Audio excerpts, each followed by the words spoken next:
Salutations, lords and ladies. It is time to look at the Plantagenet dynasty of England.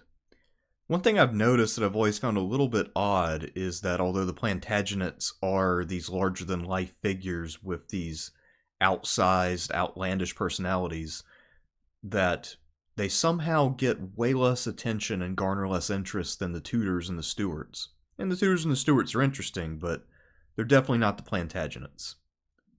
It's also worth mentioning the Plantagenets are often referred to as the Angevins.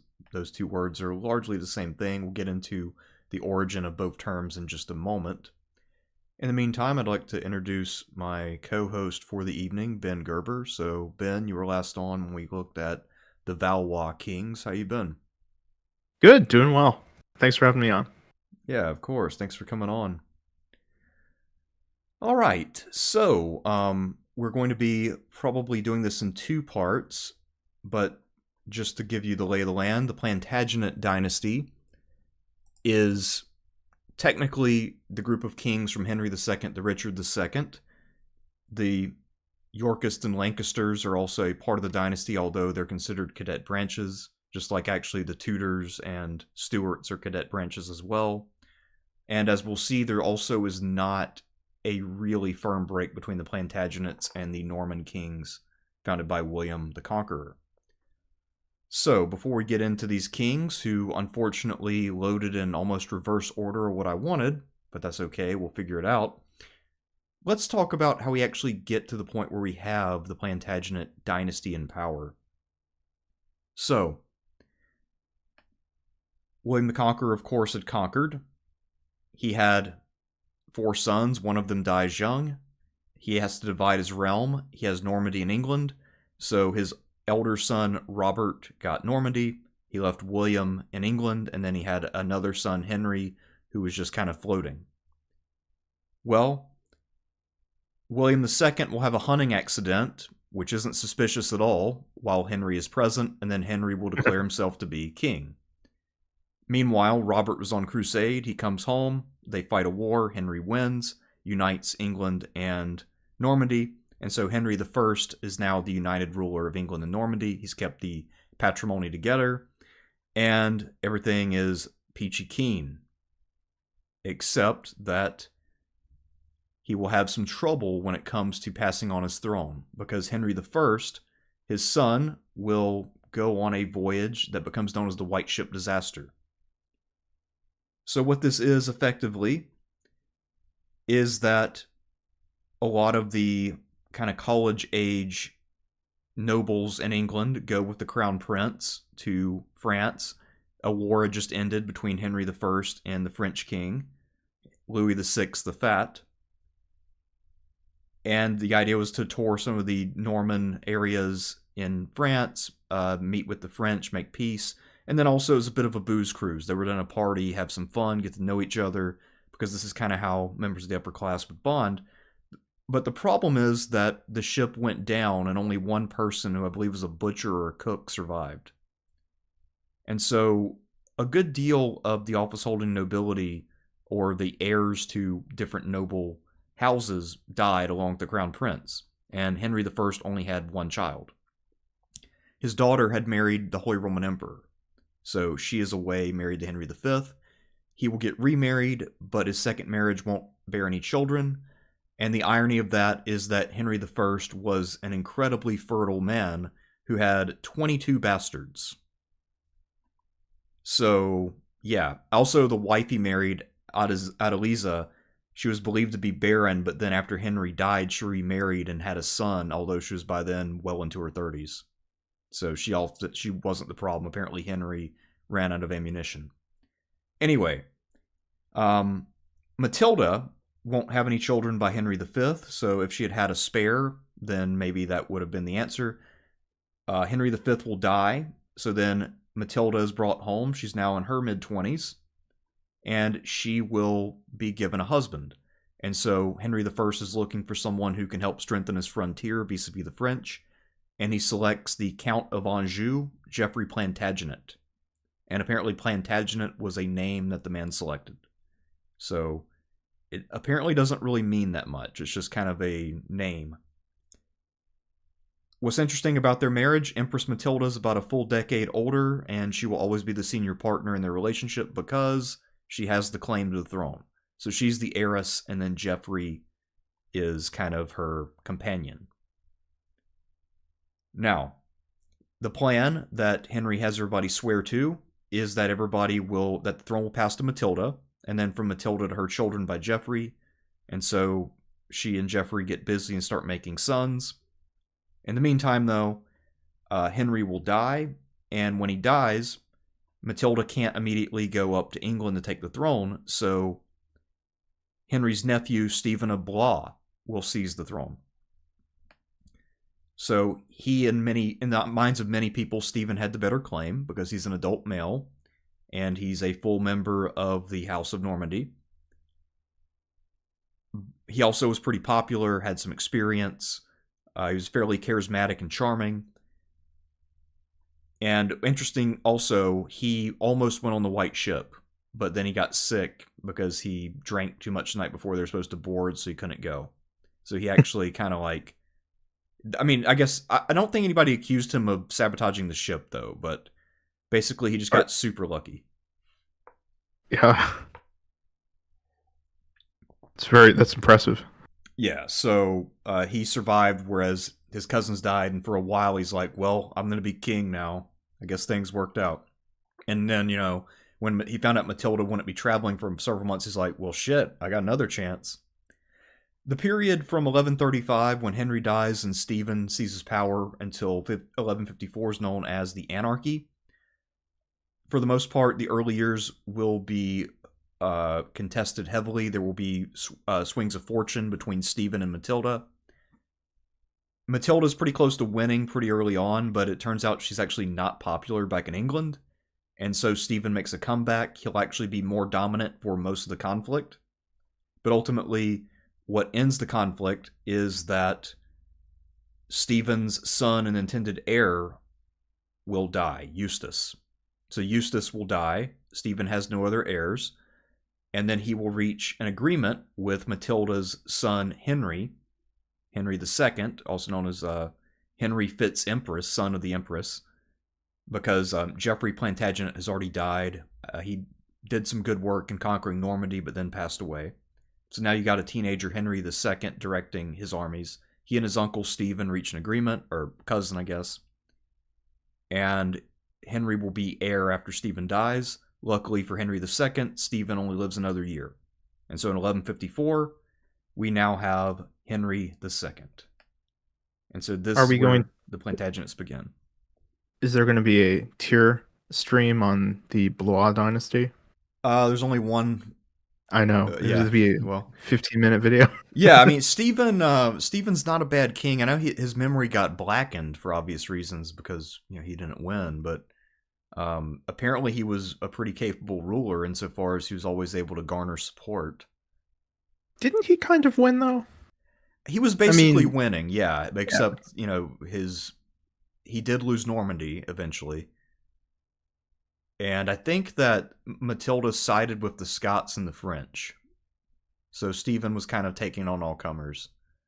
He did beat the Scots up pretty well. Oh yeah, he beat the Scots pretty thoroughly, but I think that's just kind of like, unless you're Edward II, you can pull that off if you're an English king. So I guess the name we call the dynasty changes because the succession passes through a woman and you take the title from your father. So what happened to Georgians. It's a cadet branch. It's a cadet branch because Matilda was not the son and heir, but the daughter and heir. So yeah, it takes the identity of Geoffrey Plantagenet, and they're called Angevins because of him being the Count of Anjou. Mm-hmm. So those are the two names for the dynasty. I think Plantagenet's probably a little bit more common, but because there was Angevin Hungary, Angevin Naples. Right. And there's also, sometimes people call it the Angevin Empire for the empire that Henry II and his sons will have. And they may sometimes, just to divide the two, call the one conquered by the Edwards, or at least Edward III and on, as the Plantagenet Empire. So sometimes these labels are just arbitrary just for, distinction. But the words are actually pretty interchangeable. And also the surname Plantagenet will live on beyond this period too. Let's see. Okay. All right. So now that we've got the Plantagenets on the board here, we can start with the founding father of what I believe to be England's greatest dynasty, and that will be none other than Henry II, Fitz Empress. So, he grew up in France, and like a lot of these guys we'll see, and some of the predecessors from the Norman period, he does not know much English, if any. He was very fluent in both French and Latin, though. A lot of these kings will not be all that intellectual. The Plantagenets will all be literate. Some of them are not very into it, but Henry II was a fairly avid reader. After he becomes commander-in-chief of the army, his father will die when he's a teenager. He will actually hire mercenaries and try to launch his own campaign because he's frustrated by his mother moving too slowly. So he got to England and ran out of money, and somehow he convinced Stephen to give him money to pay his men and take them home. So Henry could be pretty persuasive, and it looks like by the time he came to power, Stephen was already willing to cozy up to him in order to try to make a peace.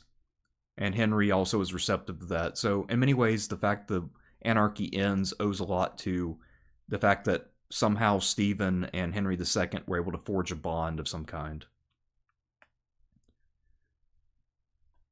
Now, once he became the commander-in-chief of the Plantagenet forces, Henry doesn't really accomplish very much, against Stephen at least. His army's smaller, and he's not very experienced yet. In time, he will become a very good military commander, but that takes effort. And right now, he's still in his early to mid-teens. Then, of course, we talked about he got lucky because Eustace dies. He gets named heir. He thinks he's going to have to wait several years, but instead, Stephen dies a year later. So now he's in power. So, early in his administration, he will have the advice of his mother. So for the first 12 years, his mother, Matilda, will be around.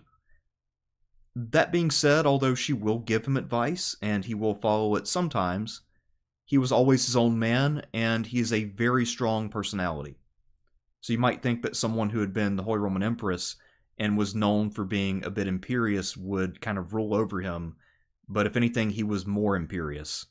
And so his mother, who was famous for being domineering, couldn't tell him anything.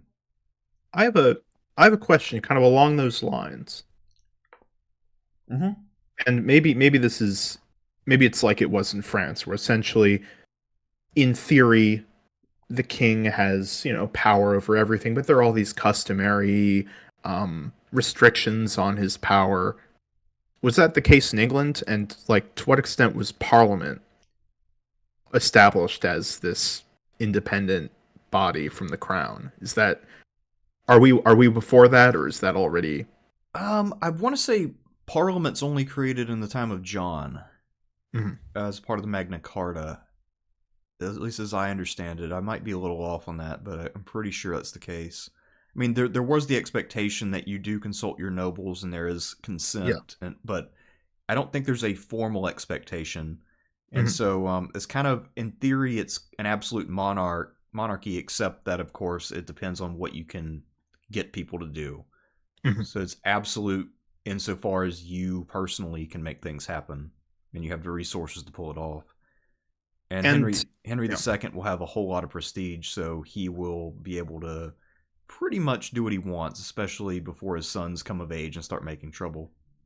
Yeah, I wanted to build off that and say that for medieval monarchs, kind of for any pre-modern monarch, a lot of their ability to rule, a lot of their ability to get things done is based upon kind of personality, upon their ability to navigate the political system, as it were. So, yes, for instance, a king like, I guess we won't be talking about him today, but like Richard II is somebody whose personal qualities will really, stymie their ability to get anything done and ultimately lead to ruin. So these aren't just superficial things. And it's not really a question of, what so much, and you can correct me if I'm wrong, of like what policies they support, or, it wasn't really an expectation that a ruler would try to actively improve the lives of his subjects through initiatives or through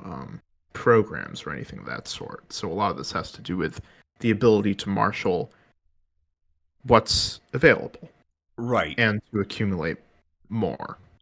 Yeah, so a lot of this is just personal relationships, charisma, and the expectation of nobles that their king either will keep them in line by force, or if they follow this king, they'll achieve glory and get plunder and things like that.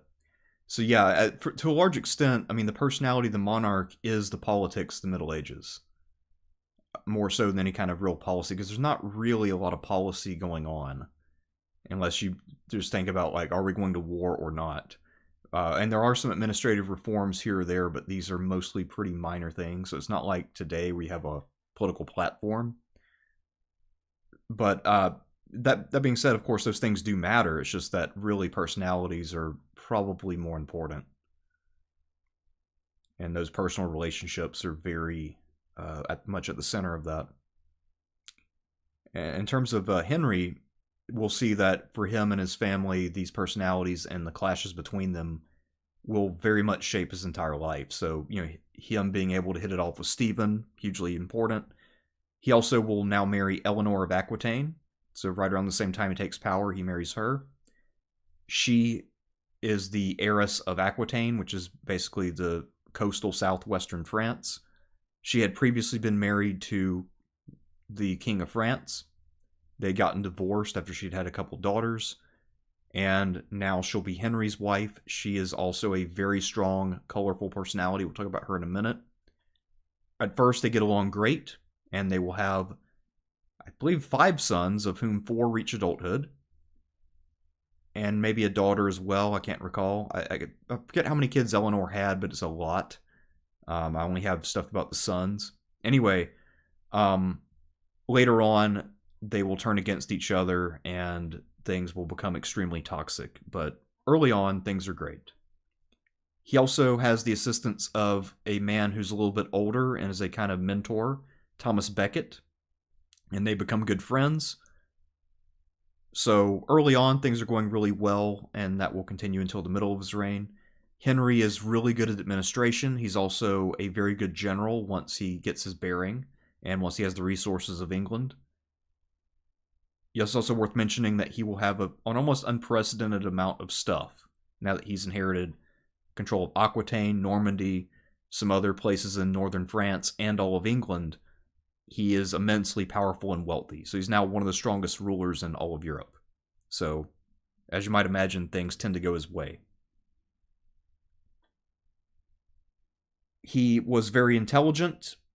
He was moderately social, meaning that he could be charming if he needed to, but he also did need some time to himself. So he's probably kind of like an introvert with the ability to be extroverted for short periods of time.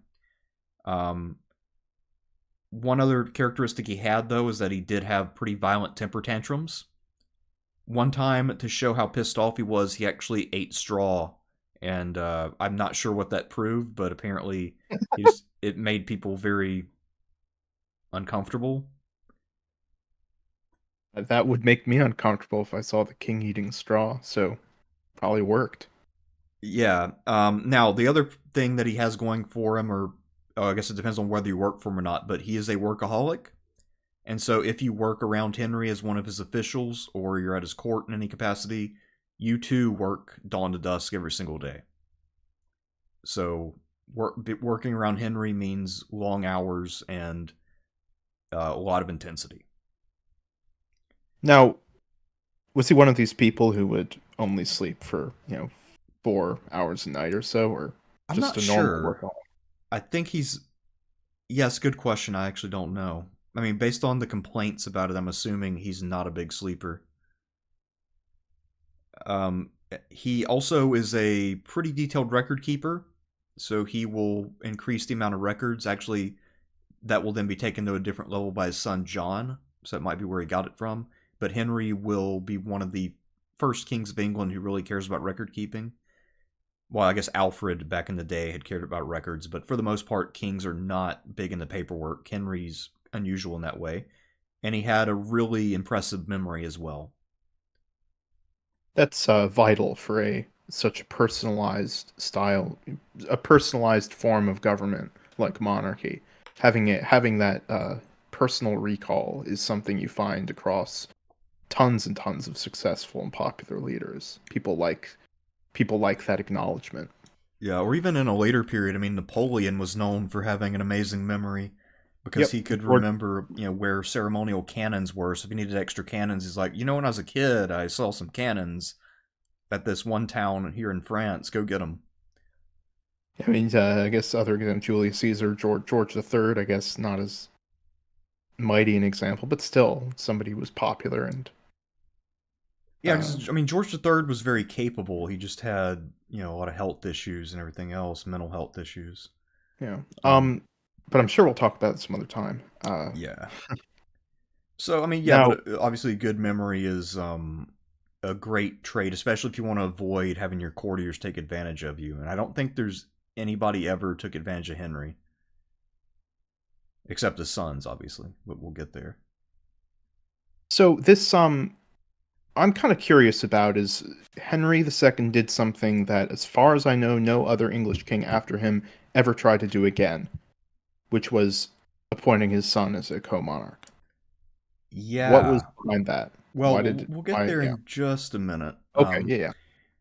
So so one of the other things about Henry, though, even though he is, like I said, moderately social, he will attract a huge court. So it is one of the more impressive courts in Europe. He's got a lot of musicians and things, and it is a party atmosphere. So if you weren't on the hook to work in the administration, you could actually have a great time at Henry's court. The thing is, Henry didn't really take part all that often. Like, he would show up, put in an appearance, but then he'd usually disappear and he'd go back to his room to read. So he's not a party guy, but he does want to make sure other people are having a good time. So he kind of understands the importance of creating this atmosphere, but he's not really that into it himself. Didn't he also have a menagerie? I think With so. a polar bear?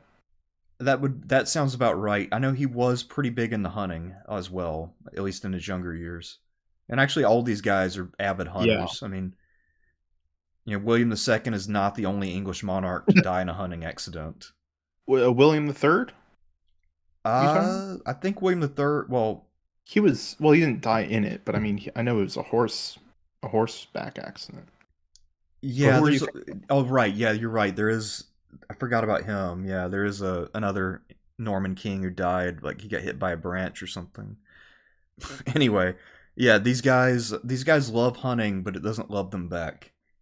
Well, I guess it loves them back in the sense that it's great practice for war. It's a bonding experience. It has just that balance of danger and excitement in it to kind of bond people together. Right. I'm not a hunter, but that's I mean Yeah, I mean it. I've been It told that by can. people who do hunt. I mean, the people who get into it can become pretty enthusiastic, and it is. I guess in terms of recreational activities, it's a good way to stay in shape and hone your instincts and all that. Um, One thing that's interesting about Henry's reading, apparently he was obsessed with Arthurian legend, and for one of his courtiers, Gerald of Wales, who famously wrote a history and geography of Ireland, he got upset because Henry, kind of gave a half-hearted interest in what he was writing and just wanted to read all about King Arthur. As far as his retinue, one of the other characteristics of his court is that it was super loaded with prostitutes. So at Henry's court, there were prostitutes everywhere, and there are so many of them they actually had to appoint a special official to manage and regulate them. So there Was was a whole official at court whose job was to keep track of all the hookers. was this a device for keeping his court under control or espionage possibly? I mean, what was the or did it just I bet it was, actually, knowing Henry, because given, his other habits, I mean, I'm sure he made use of these once in a while, but because he was a little bit more quiet and studious, I'm guessing it was mostly to either keep the people around him happy or yeah, for the purpose of spying. So that way, because a lot of guys will become very talkative if they've just had sex, and then they might spill secrets. So if they're plotting, they might try to impress their prostitutes by like, yeah, stick with me, baby. Good things are coming. In terms of how he looked, he was considered handsome as a young man. He had red hair and freckles. His legs were a little bit bowed because he rode so much, both in war and on the hunt. In later years, he was known for bloodshot eyes and having a large belly. And actually, it's interesting because he was prone to gaining weight, and there's actually one chronicle who speculated that the reason why he kept such a grueling schedule was because he thought it would prevent him from getting fat.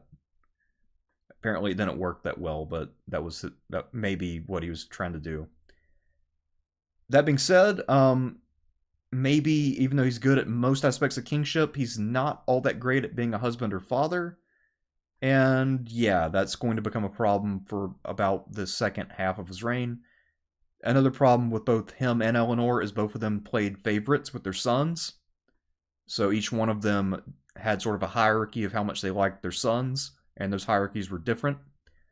Henry favored John, and as he had started to give different sons responsibilities and areas to govern, his three elder sons who had survived, Henry, Richard, Geoffrey, he had given them stuff, and then he'd have John, who was much younger, with him.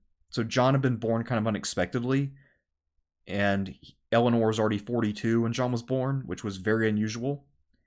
So John was kind of like a miracle child, and as a little kid, he would accompany his dad, and he would talk about how cool a castle was, so his dad would give it to him, and then that would mean taking it away from Henry the young king or the other sons. And of course, this also might account for why the three older brothers hated John so much, because John was showered with their father's attention. So a Joseph situation, essentially. Yeah, exactly. How advanced was the principle of heredity? So was it generally understood? I guess it was understood, of course, that the eldest son would become king, but was it understood that he would inherit basically everything, and his younger brothers would kind of become courtiers? Well, I think that was very much the plan, although because of the large nature of the Plantagenet holdings, it looks like Geoffrey and Richard would both be fairly autonomous. Maybe not quite independent, but they would not be directly under their brother's thumb, at least under the plan. And actually, even before his son started giving him grief, he will have one of the most famous incidents where he comes off looking like a tyrant. So in the late... This would be the killing of Becket? Yeah. So in the late 1160s, they're now butting heads. So they had been best friends for a while, but Becket takes his responsibilities as the Archbishop of Canterbury very seriously, and he's defending the Pope's claims to having sole discretion over prosecuting crimes within the church. And there had been some pretty grievous crimes committed by people in the church. So some of them had raped people or killed people or robbed people, pretty bad stuff. And Henry wants to take these guys out and kill them. But because the papacy has discretion over any crimes committed by its officials in a church setting especially, then he can't do anything. And so he's trying to pressure Becket into siding with him, and Becket won't do it. Were the ecclesiastical courts just not prosecuting? Their strictest punishment was excommunication. Oh, yeah, okay. Yeah, because they can't pass death penalties. Right, and then after that, those officials are not then handed over to the secular courts. And so apparently they were just kind of booted out of town or something. So these guys were effectively getting away with it. Or, I'm not sure exactly what was happening to him, but Henry thought it was a public crisis of law and order. And he was not happy about it. Someone has to do something. Oh, yeah. Wink, wink. About Thomas Becket, sounds like. Yeah, so Henry... So this has been going on for a while with them really debating. Becket will leave the court. He will excommunicate a lot of Henry's officials over this, and then he'll tell the king, unless you stop this and comply, I'm going to excommunicate you too. I don't want to go that far, so please just understand that we each have our bailiwick and you're intruding upon mine. And so Henry, like you mentioned, is pissed off, and he lets it slip, probably while drinking, that he's had enough of Becket. Some of his knights hear it. They've also been drinking, and they ride out. I think they actually cross the channel, and they go and grab him and kill him at the altar. So Henry now has to deal with that. Yeah. And this will, of course, make Becket one of the most famous martyrs in English history. Yeah, his shrine becomes would it be the main pilgrimage site in England before the Reformation? Yeah. Yeah, I mean, so Becket will become, and this happens pretty quickly, and actually his reputation grows after his death, but so he becomes this kind of great heroic figure of sacrifice. Even though all he did was just basically defend the right of the church to half-assedly punish murderers and rapists. I feel like there must be more to it than that. And after all, the king did essentially not put out a hit on him, but sort of winked his knights into killing him. Well, apparently he wasn't trying to imply they should go take action. Apparently he was just blowing off steam, and they misinterpreted it. It's, will no one rid me of this worthless priest? Did he actually say those words, or do we not really know? I don't know what he said. I think he was probably just drunk. Well, whatever the equivalent of that in Norman French. Needless to say, the knights who did this were not rewarded because they created a massive crisis for Henry to deal with.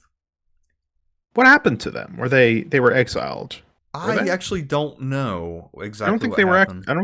I remember I looked into this after we read Murder in the Cathedral back in for an English course I took in college. But I don't. Yes, troublesome is usually the quote, actually. So correction from the chat there. Troublesome priest. So I mean, part of it was just a shadow battle. Like, if you're talking about the deeper stakes, it wasn't just over that one issue. A lot of it is, I mean, there's always been a dick measuring contest between the papacy and the monarchies of Europe. And they were always fighting for jurisdiction and precedence. And, the church over time had been accumulating power by claiming precedent after precedent after precedent. And the kings were sick of losing the revenues from different lands. And so that was kind of a tension that was present in every monarchy in Western Europe. But in this case, I think Henry, maybe because he is such kind of a control freak, he felt like he was falling flat and that his supposed best friend was screwing him over. So I'm sure there was a lot going on with this debate, but still, ultimately, it wasn't necessarily over the most exalted cause. This is not like the cause of liberty or whatever. So anyway, to sort of let this die down, Henry's solution is to go invade Ireland.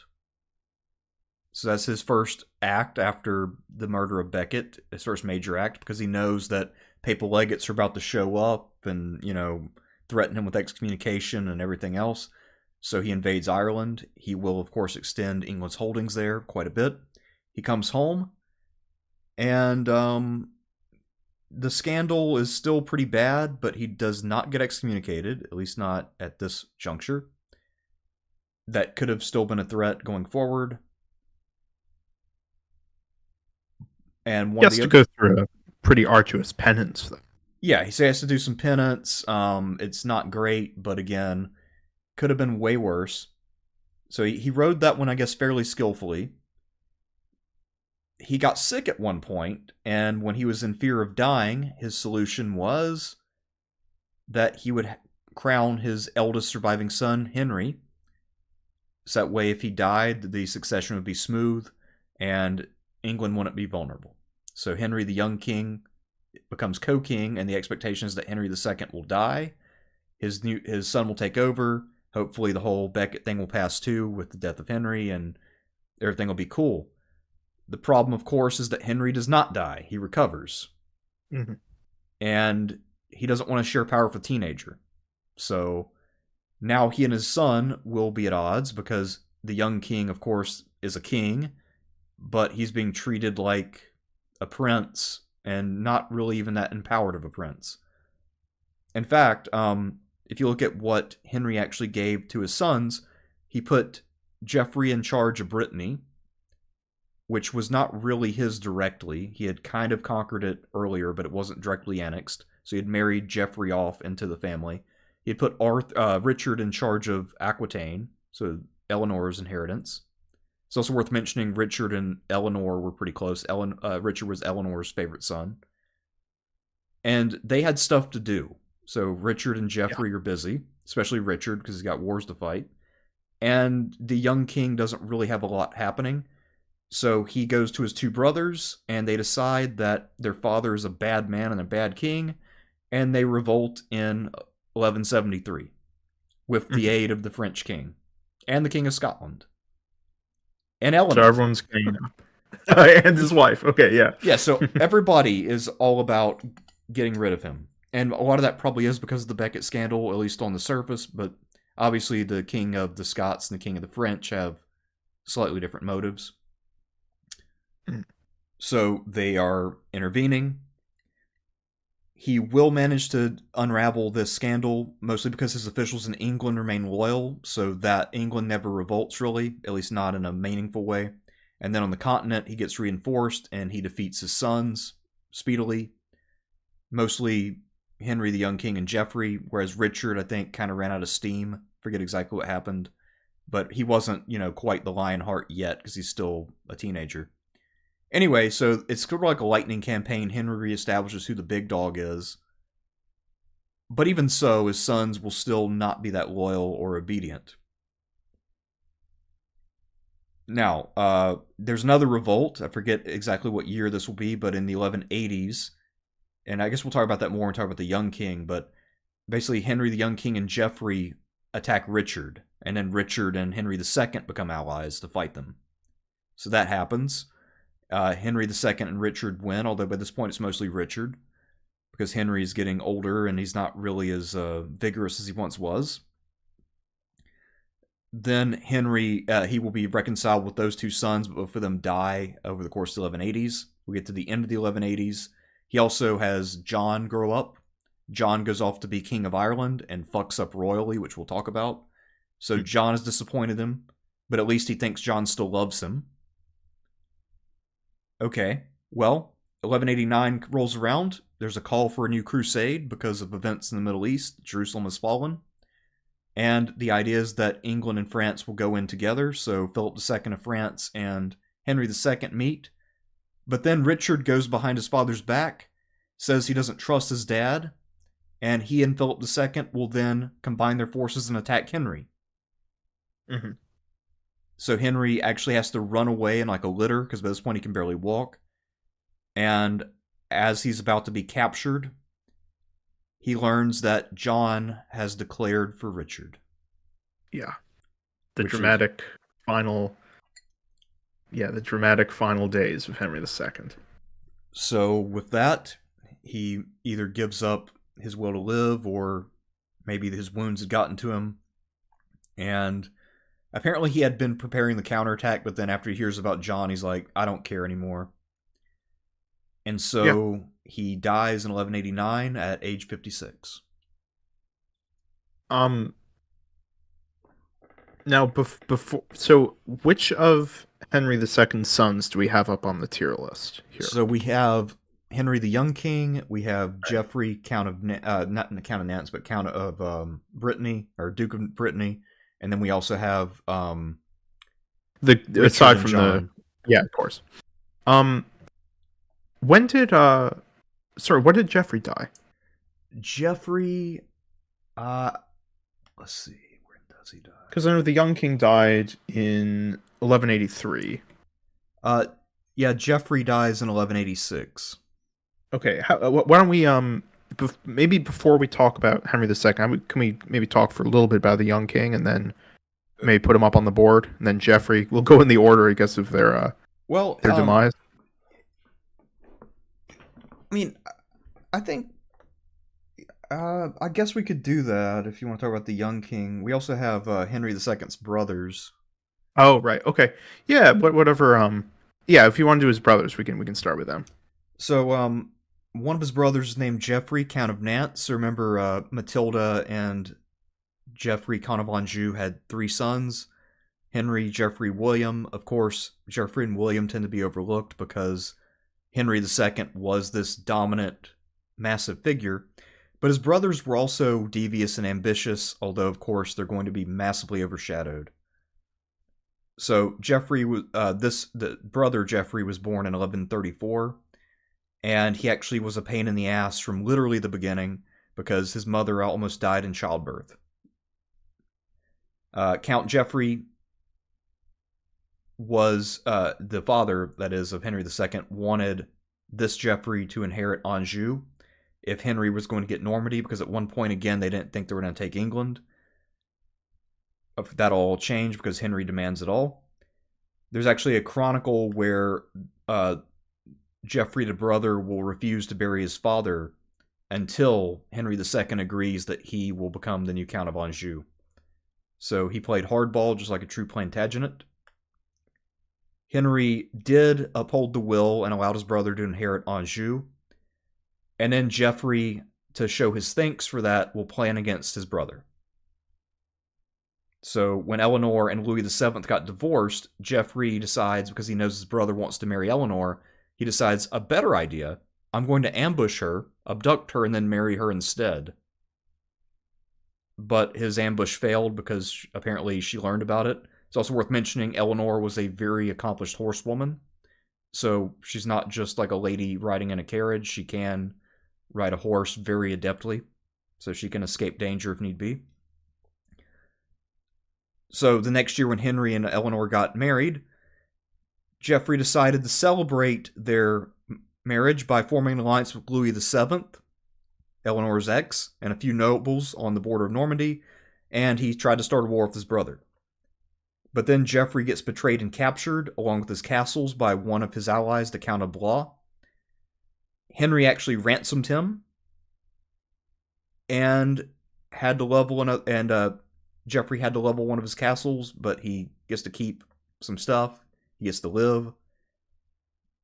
Now, because he's going to go get coronated now that Stephen is dead, Henry knows he can't just leave Geoffrey behind, so he has to take him with as kind of like a low-key hostage.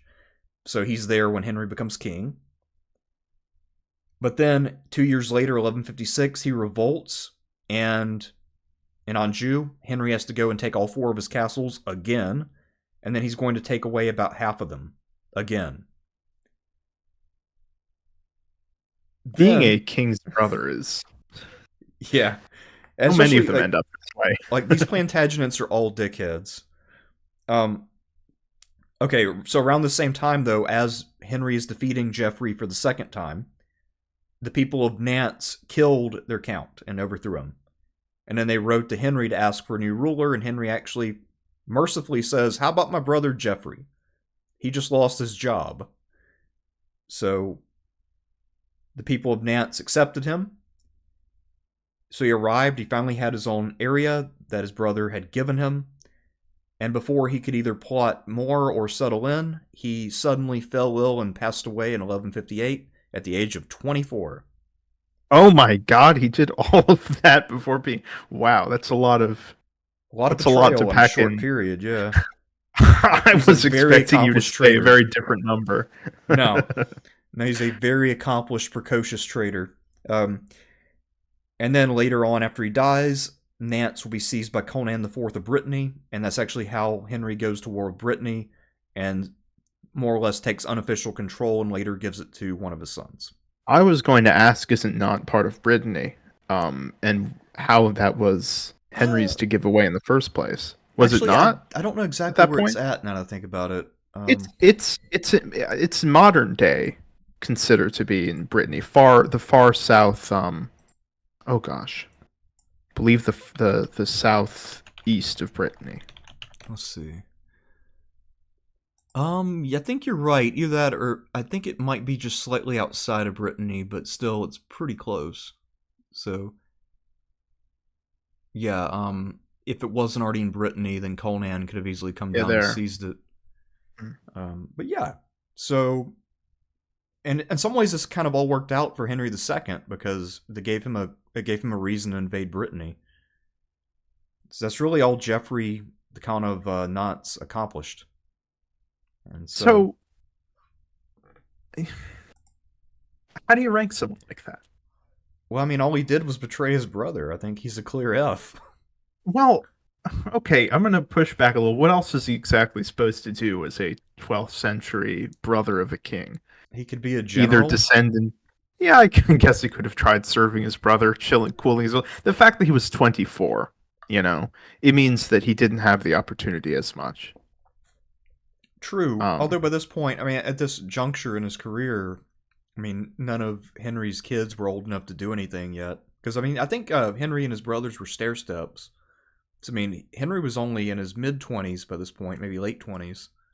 mm. So, I mean, if he could have proven useful, he could have easily remained in kind of that rotation. I mean, hell, next time we'll talk about Richard of Cornwall, the younger brother of Henry III, who betrays his brother a couple times and is still in the command rotation. I have a feeling we should. I'm not. Maybe an F. I don't know. I think he's Just got to be an F. I mean, I'm reluctant because there's somebody who I'm pretty sure just has to be the worst person on this entire list. Oh no, I mean there are worse people than him, but I mean for what the opportunity he was given, I think he's an F. Can we make a G tier then? Or a Z tier, yeah. C, yeah. And there's also the youngest of the three brothers of Matilda and Geoffrey. That would be William the Viscount of Dieppe. So he's actually the model that I'm thinking of as an alternative to his brother. So he's actually a dutiful younger brother. He was born in 1136. He apparently had excellent Latin.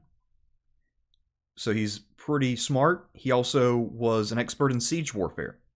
So when Geoffrey revolted earlier, the guy who actually did the siege to kick him out was William. So he revolted against his older brother and then got his butt kicked by his younger brother. Which is another reason why Geoffrey, Count of Nantes, is an F. So he had read a lot about Roman siege warfare in Latin from the writer Vegetius, and he used his methods expertly, won the battle. And then after that, his life will be a tale of missed opportunities. So in 1155 at Winchester, Henry will be all enthusiastic about going to conquer Ireland, and he tells William, I'm going to make you king there. And William is like, all right, let's do this. But then their mother, Matilda, talked them out of it. And she said that Ireland is too poor and not worth it. And so ultimately Henry agreed. And William presumably was a little depressed about it. So he didn't get to be king anywhere. Later on, 7 years on, in 1162, he falls in love with a woman named Isabel, the Countess of Surrey, who is a really wealthy heiress. But, big problem, they are related because their grandmothers are sisters. So they'd need a special dispensation from the church, and they'd have to get that from Thomas Becket. And up to this point, Henry and Becket are bros. And this is when their relationship just starts to fall apart before they get into the real heavy stuff. Becket says, absolutely not. I'm not playing favorites just because your brother's my homeboy. And so this never happens, so he never gets to marry the woman he loves. And Isabel will then go on to marry someone else who is also a relative, though, of William. So apparently she went from marrying a close cousin to a less close cousin. She had a type. And then the next year, or a couple years later, 1164, William passes away at age 27. So he joins the 27 Club. And another reason why Henry comes to loathe Becket is because he thinks that the real cause of his brother's death is that his heart was broken because the woman he loved married someone else. And also, interestingly enough, when Becket was assassinated in 1170, one of the killers shouted out that he was avenging William. So William was actually very popular at court, not just with Henry, but with a lot of the other courtiers. And he was remembered for a number of years afterwards. So what do you think about William, the Viscount of Dieppe? That popularity's got to mean something. And how old again was he when he died? 27. 27. Wow. I mean, has it been theorized there were some serious health problems? There probably were. I mean, then again, I mean, there are other things that could take out an otherwise healthy young man. Like Yeah. an undiagnosed wound or infection or a bad batch of something that you eat or drink. I mean, Um, I don't know. I don't know. I'll go with you on this one. I won't push back like I did um with the Count of Nantes. so for me, I think William had potential to be the right hand man Henry needed, and he just didn't get there because of his early death. Personally, I'm inclined to give him a C because I feel like the potential was there. It just didn't come to fruition because of lack of opportunity. Had he lived longer, maybe you would remember the Plantagenets as being much more functional. Maybe he could have been the peacemaker in the family. Like the cool See, uncle who convinces his nephews not to be total assholes. when has that ever worked? But I mean, maybe.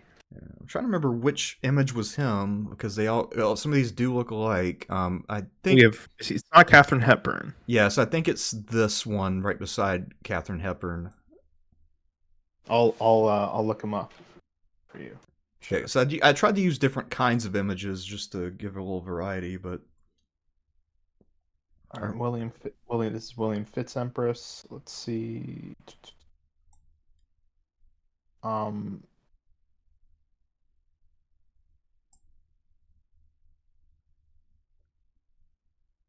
it might be this one. I know a lot of these do look alike. it is. Yes, it's that one. The one you're moving around there. That's him. The one on right beside of Catherine. Yep. Yeah, Okay. right to the left. All right. So William is placed, and The then F is the Count of Nantes, Geoffrey. yeah. So I couldn't find an image for him, so I just put up a Plantagenet flag. Yeah, you can do that. You can get away with that once. Yeah. So if we're talking about Henry the Young King, Mhm. so he's actually the second son of Henry and Eleanor, but he had a brother named William who was born before him, but William will die when he's, I think, right when Henry's born, or maybe when he's a toddler. So he probably doesn't have any memory of William, so for all of his conscious life, he has been the heir apparent. Back in 1170, Henry II had fallen ill, so right after the Becket thing. And Henry, at that young age, had become co-king. But of course, as we mentioned, Henry recovered, and so the young king was left with a crown and no responsibilities. Okay, well, he's still really wealthy, right? Except that maybe not so much because his dad puts him on a strict allowance. His dad won't really let him command that many troops. His brothers did get to do that even though they were younger and not the heir apparent, so Henry is getting increasingly frustrated and he's beginning to feel like a US vice president. Now, is this why he went off to cool his heels, doing tournaments everywhere? It might be. I mean, he's got nothing else to do. I mean, or maybe I guess it's also possible his dad thought he was an idiot and didn't want to give him the kinds of responsibilities he's giving to Geoffrey and Richard. But that's a good way to do something worthwhile for kind of getting a feel for the big dysfunctional family that is the European nobility, winning some renown on the tournament field, maybe. Yeah, I mean it is good PR. These guys can become internationally famous and popular, and in fact, the young king was popular in his own time. So he did gain popularity through his tournaments. He also apparently was a lot more easygoing and charismatic than his siblings or his father.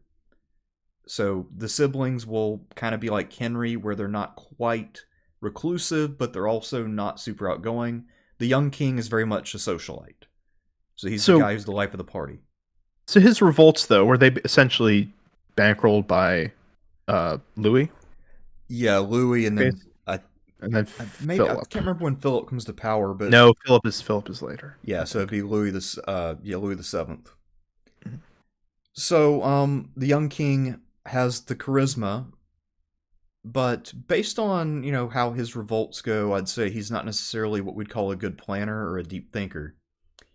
Anyway, Uh, in his youth, he will be tutored by a man who's going to be an important member of the kind of English nobility for a very long time, William Marshall.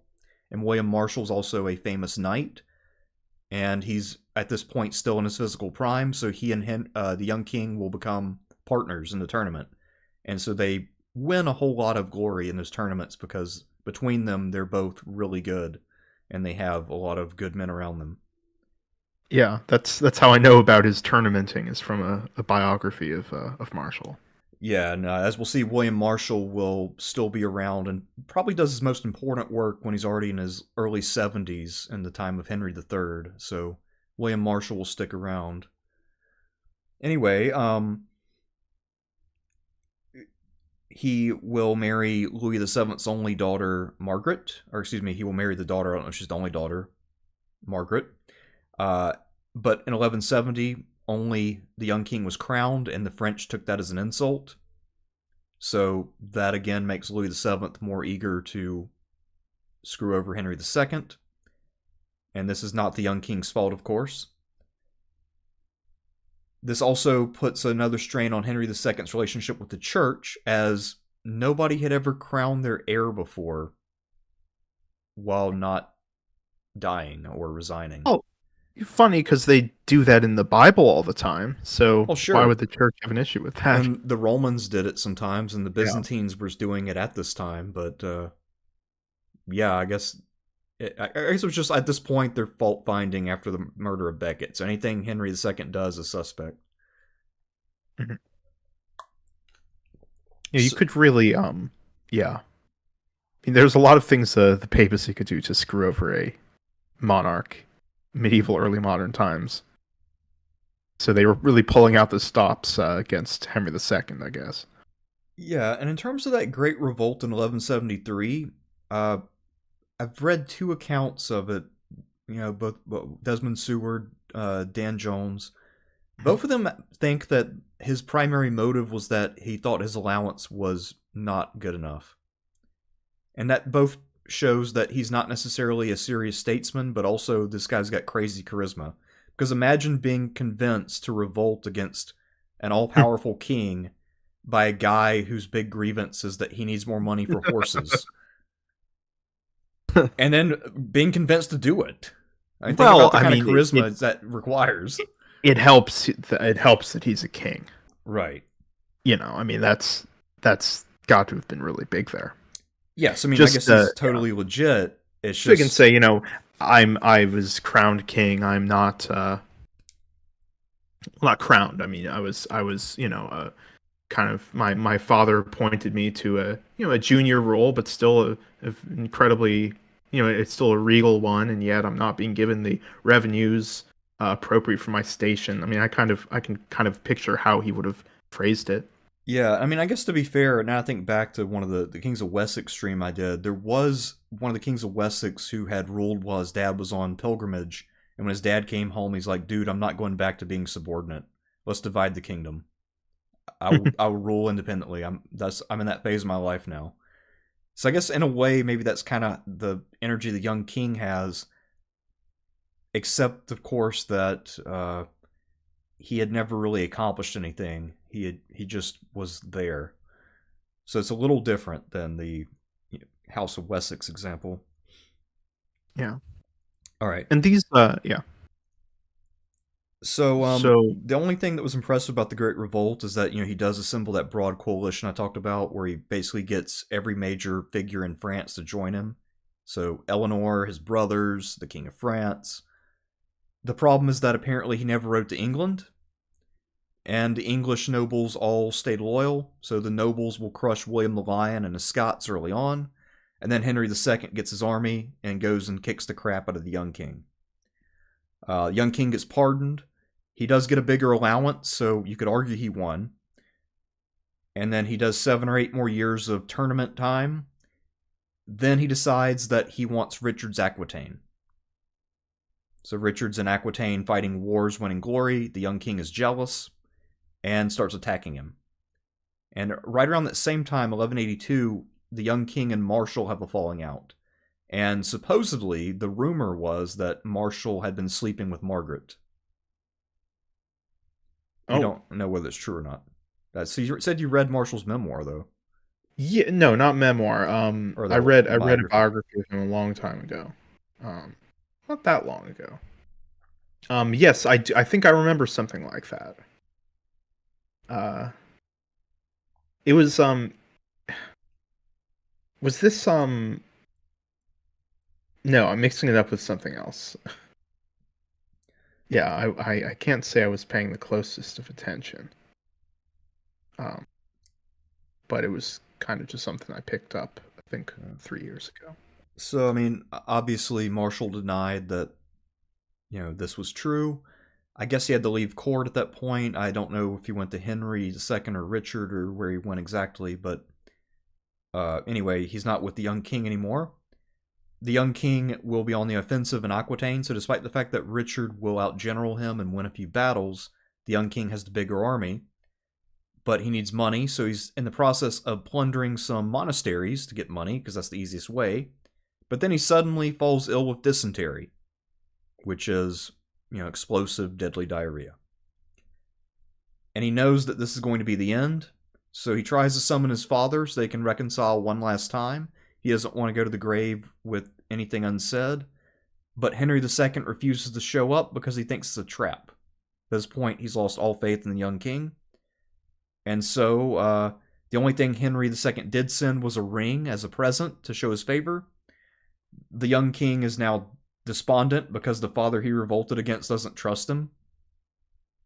And he's clutching this ring dramatically, waiting for his father who never shows up. And as he's, spewing everywhere, he passes away. And his last dying wish, I guess Marshall had come back at this point. He asked Marshall to take his cloak with him when he goes on crusade, because by this point, I guess they've been talking about it for a while, but one of the young king's goals is to go on crusade. He knows it's not going to happen, so he asks Marshall to make sure his cloak gets there. And then he dies at the ripe old age of 28. So far, he's doing pretty well, I guess. Yeah, it's older than the other two. That's a pretty good trap. Actually dying. Yeah, so the other thing was that after he dies, his father will say that although the young king had cost him dearly, that he wished he had lived longer and cost him more. And so my thought on this, if that quote is true, if Henry II did weep for the young king even after two big revolts, I wonder if that might have offended Richard and accounted for why Richard turned on him later. Because Richard had stayed loyal this time and had been, really carrying the load of the war against the young king.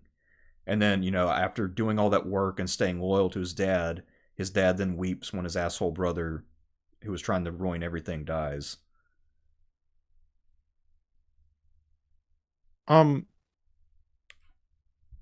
Yeah, gosh, the life of Henry II is really, it's a tragedy. No, it is. I mean, It's that's why Lion in Winter was, such a great idea as a movie. Yeah, I haven't actually seen that. It's not a great movie, but just the dramatic setting and once you kind of know about all the figures involved, I mean, and the tension in the family. Because the It's Plantagenets are pure drama. mhm. It's oh gosh, the guy who played Lawrence of Arabia, Peter O'Toole, he plays Henry II in that, right? Yes. And he also plays Henry II in the Becket movie, which I have seen. Yeah, so there's some great Oh, actors in it. I mean, it's a well acted movie. I think it could have been better, and I want to say they misrepresent John's age in it because I want to say they make John already pretty close to an adult, but I don't think that setting would have been possible. Um, yeah, I think the young king probably had the potential to be great, maybe because of the charisma. I mean, charisma is something you can't teach or learn, and he definitely had it in spades. But I don't know if he had anything else going for him. I dispute the idea that you cannot teach or learn charisma, which you can in some cases, I think. But yes, he definitely seems to have had a bunch of innate qualities. Yes, I mean What do you think? he had that going for him, but I think when I say I don't think you can teach charisma, I mean you can learn some stuff about how to make your present yourself better. But I mean, if you're going to be a super charismatic figure, you're either born that way or you're not. It's kind of like athleticism. I mean, you can improve it Yeah, some, but there's like a natural potential you either do or don't have. yeah. I guess the counter examples are sort of marginal. Yes. What are you thinking as far as a ranking for him? I mean, he was a destabilizing force. He also probably contributed to more grief between Henry II and his other sons. So he really, I mean, his actions, without him, I don't know if they ever fight wars against each other. So because of that, I'm thinking he's another F. F. Oh, that's a bit much. Well, I mean, That's a bit. so if you're thinking about like how what they do for the Plantagenet Empire, I mean, he's Yes, bringing in the French, absolutely. trying to to fight his fellow. He's all he does is fight civil wars. Yep, sure. But at the same time, given what we've talked about how personal these how much personality comes into ruling. So I mean, I guess part of what we have to judge him on is potential. And as you yourself said, I think he's got some potential. He would have had some potential as a king. He had some qualities that could have really helped him. I'm strongly against an F for him, though you're the host, you can override me. I mean, what would you be? What's your thought on him? I'd be thinking a D or an E. I can go for an E for young king. All right. I mean, because in the end, he doesn't do irreparable damage, but I do think that he probably was the one who poisoned the well initially. I mean, I guess you can also put a lot of blame on his dad.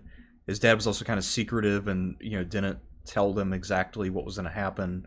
The mom, Eleanor, obviously was a plotter too. I mean, there's plenty of blame to go around.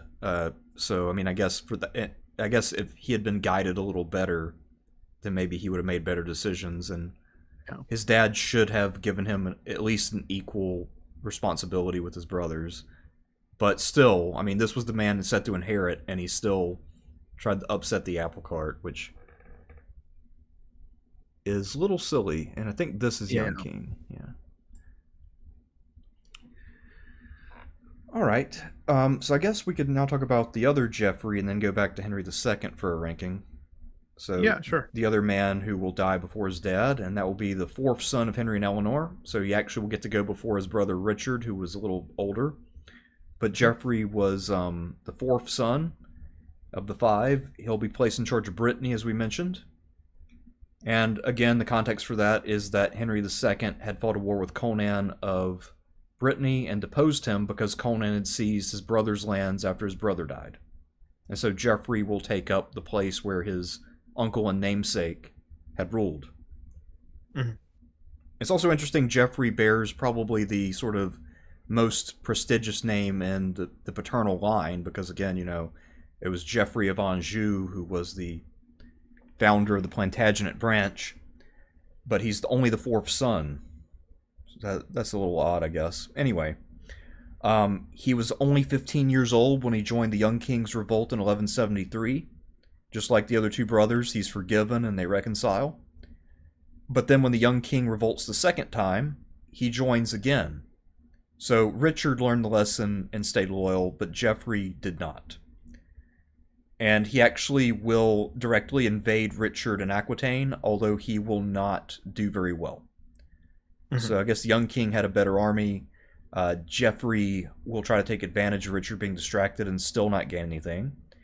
Physically speaking... Oh, go ahead.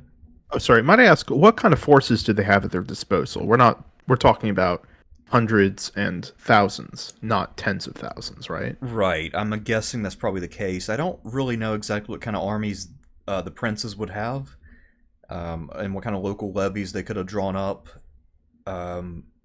It's hard. I guess I don't know if that information's even available in the sources. Now I think about it. I know Richard would have definitely had troops in the field because he was actively fighting against the nobles on his frontier trying to break away. The other guys would have definitely had troops. I just don't know how they'd have stacked up. And I want to say Richard was being kept on a tight leash even though he was at war. So his dad was still limiting his army because he doesn't trust any of his sons at this point. Who could blame him? Yeah, I mean, and I can't really blame him at this point. I mean, although the Great Revolt is kind of his fault, low key, but still. Um, so in terms of Geoffrey's characteristics, he lived long enough for us to get a sense of his personality. The young king and Richard were both physical specimens, but Geoffrey not so much. So he's physically average, maybe below average in terms of his athletic ability and all that. But of the brothers, he is extremely charming and smooth. He's a silver tongue. So Geoffrey can sell you the shirt on your back.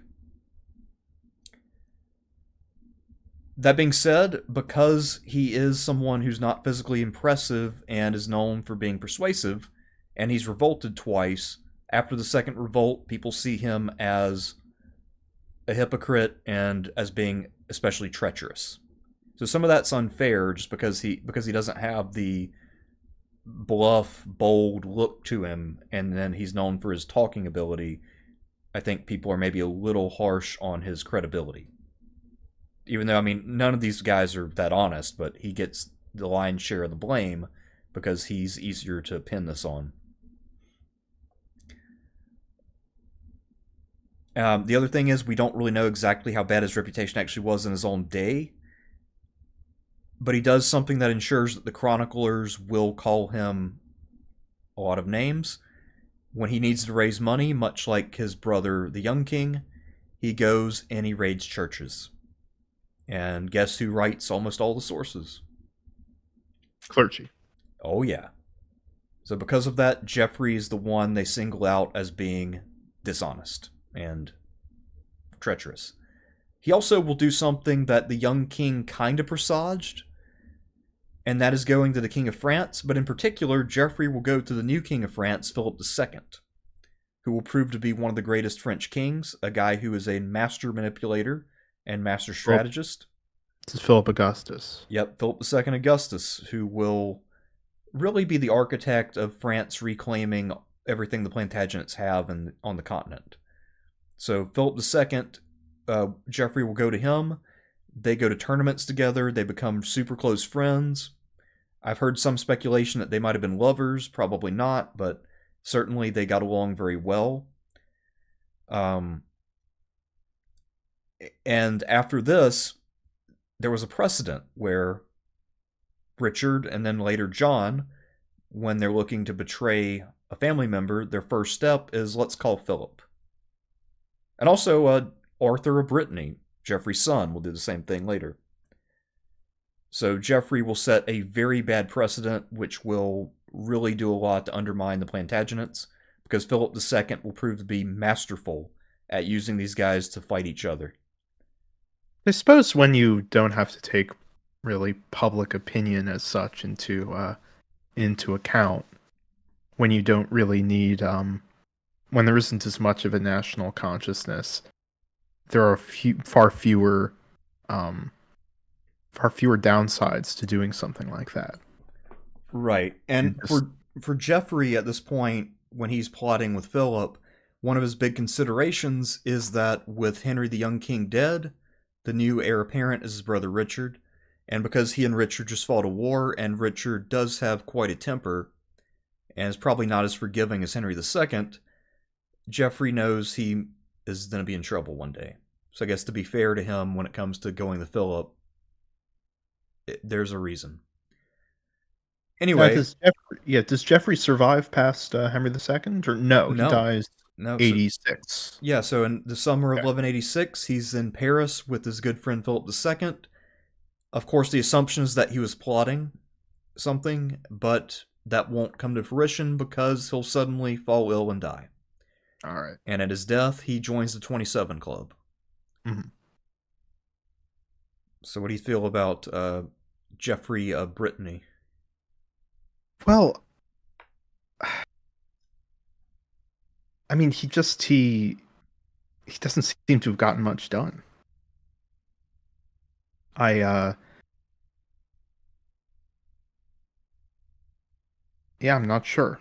I think I think I'll go with your judgment on Geoffrey of Brittany. So I mean, based on the metric I had earlier, I also had him in the F tier because Hmm. he all he did was betrayal, and he didn't even do it very well. Although I guess I mean, Well, you know, yeah, I think he seems to have done pretty fine with the betrayal.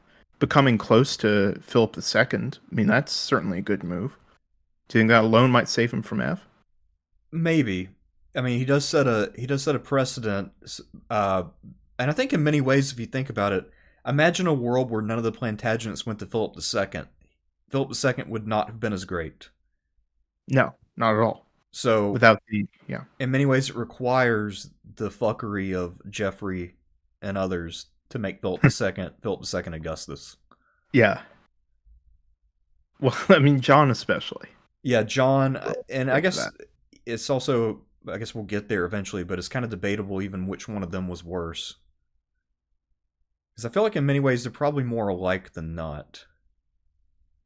Except I've never heard John described as being silver tongued. So maybe Jeffrey's like No, a smoother, no. smoother version. But John's probably. I mean, I guess John wasn't like physically impressive, but he wasn't unimpressive.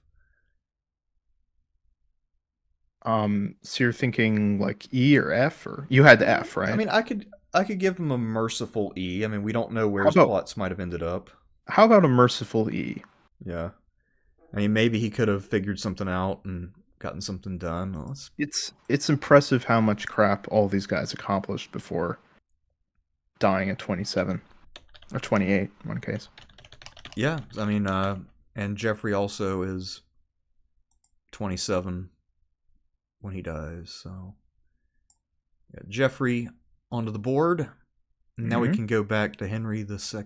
Make sure the stream is going. All right, cool. All right. So, let's go back and talk about Henry II in terms of ranking. So what? So based on the life's journey of Henry II, how do you feel about him as a monarch overall? I think he held down the fort, which is something his successor could not do. Sorry, his keep forgetting Richard's in the way of the path between him and John. But I mean, he held it together. He was running around like a chicken with his head cut off. I don't know about an A. I think that seems a bit high. Maybe we should leave some room there. But I would say a B sounds good for Henry II. And what do you think? Yeah. I mean, I'm torn between an A and a B for Henry because I feel like if he had managed his family better, he might even be an S tier Mhm. because he was pretty good at administration. He was building up a very solid claim. He had effectively established dominion over the French by and large, or he was on Mhm. the path to doing that. Pulling off the marriage to Eleanor of Aquitaine and acquiring Aquitaine was a massive blow. He then acquires Brittany. He acquires a lot of Ireland. I mean, the real things that undermined him were the Becket scandal and then not being able to manage his sons. And so all of his failings were personal, which is, but in terms of just his pure ability as a statesman, I mean, he's actually really capable. And he also knew that his personality was not necessarily ideal for the needs of a king. So what he did was, like I still find it really clever what he did with his court, where he allowed them to have fun while he did what he wanted to do. But I mean, still, that kind of sounds like a Versailles. yeah. I mean, he's got a lot of wile to him. He understands people pretty well, except apparently people who are related to him. Um, it is How odd what a failing he has there because it is almost unaccountable how he kind of understood everyone except his sons. Well, what could he have done with them? He couldn't have killed them. That would have been considered too far. That would have considered. I mean, I suppose not. Call it illegal might be anachronistic, but still, he couldn't have killed them. What else, what really could he have done with them? I I don't guess he could know. have done with them what he Yeah. I don't know, because if he done with them what he did with the young king and just basically give them no power really and just have them on an allowance and kind of fob them off with titles, then they'd all just run to Louis and then to Philip. So Right. I don't know if he could have managed his family any better. I'm Yeah. coming around. Yeah, No, you might be right. I mean, it's I'm coming around to an A. I think. yeah. I'm comfortable putting him in A. I mean, I think he's an impressive ruler in almost every respect, and I think you're right what you said earlier. I mean, his life is a tragedy. Oh yeah, big time. There should be a Henry II miniseries. Starting out with this triumphant entry into Britain, and then the rise of as he creates his empire. He has his family. He's got this happy home life, and then everything goes straight to shit. Well, he's got a bunch of movies, so that'll have to do for him, I guess. Yeah, I mean, I think they should do a whole series though, like and multiple seasons. Well, yeah. No, it's a dramatic tale. Yeah, and then we get to his third son, who will now become king, and that is Richard the First, better known as Richard the Lionheart. Mm. So he's the one who gives us the term for the Plantagenets. He calls his family the Devil's Brood.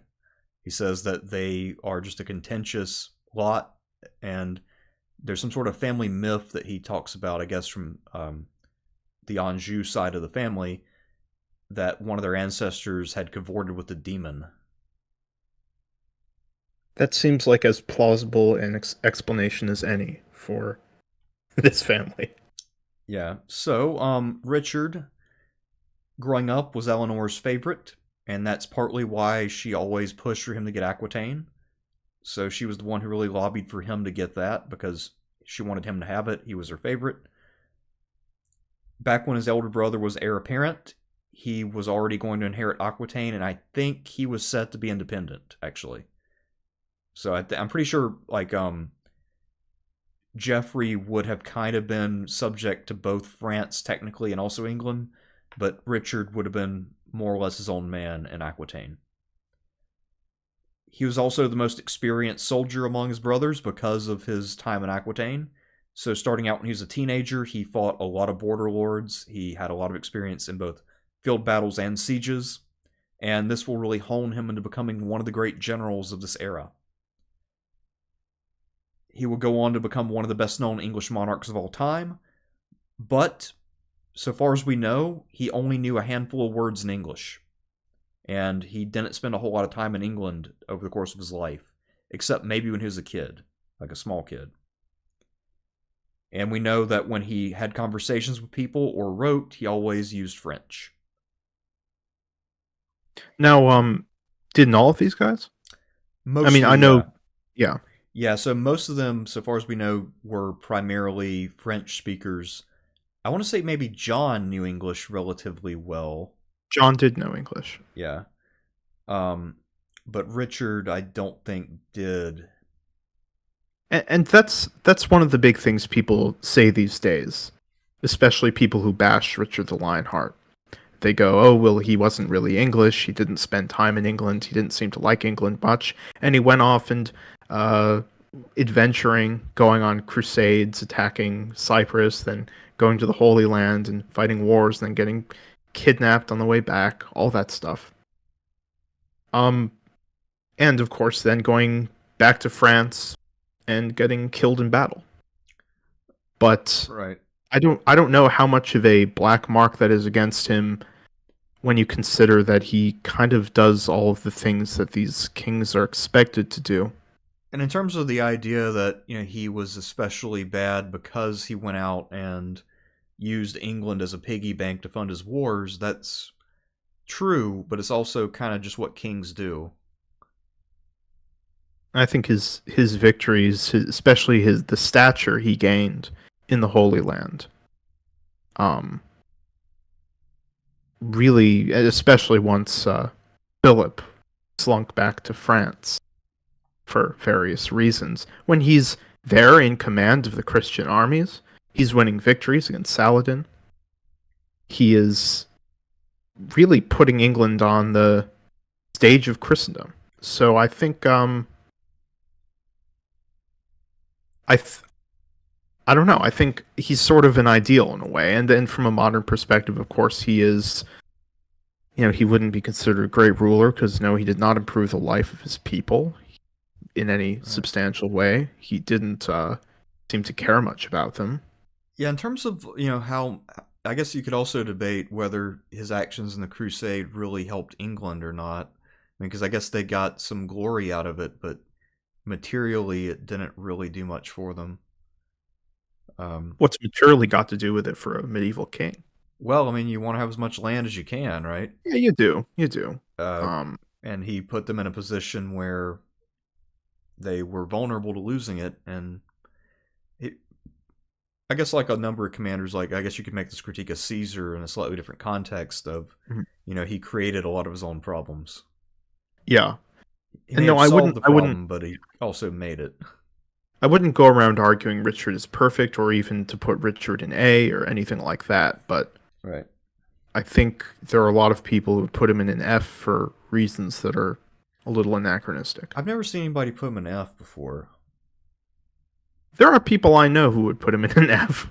Yeah, I mean, I'm going to get into some of the mistakes he made, but I don't think any of those are F tier level mistakes. Um, so in terms of his personal characteristics, Richard was tall. I guess it's debated how tall he actually was, probably over 6 feet. He had reddish blonde hair, and most people agreed that he was a handsome individual. And he's also athletic. He's got long arms, and the medieval chroniclers talk about how his arms are kind of the perfect length for wielding a sword. So he's kind of described the same way as Edward Longshanks will be later on. He's a very skilled warrior, so he's good in both the individual combat, and he will prove to be just as good as a commander.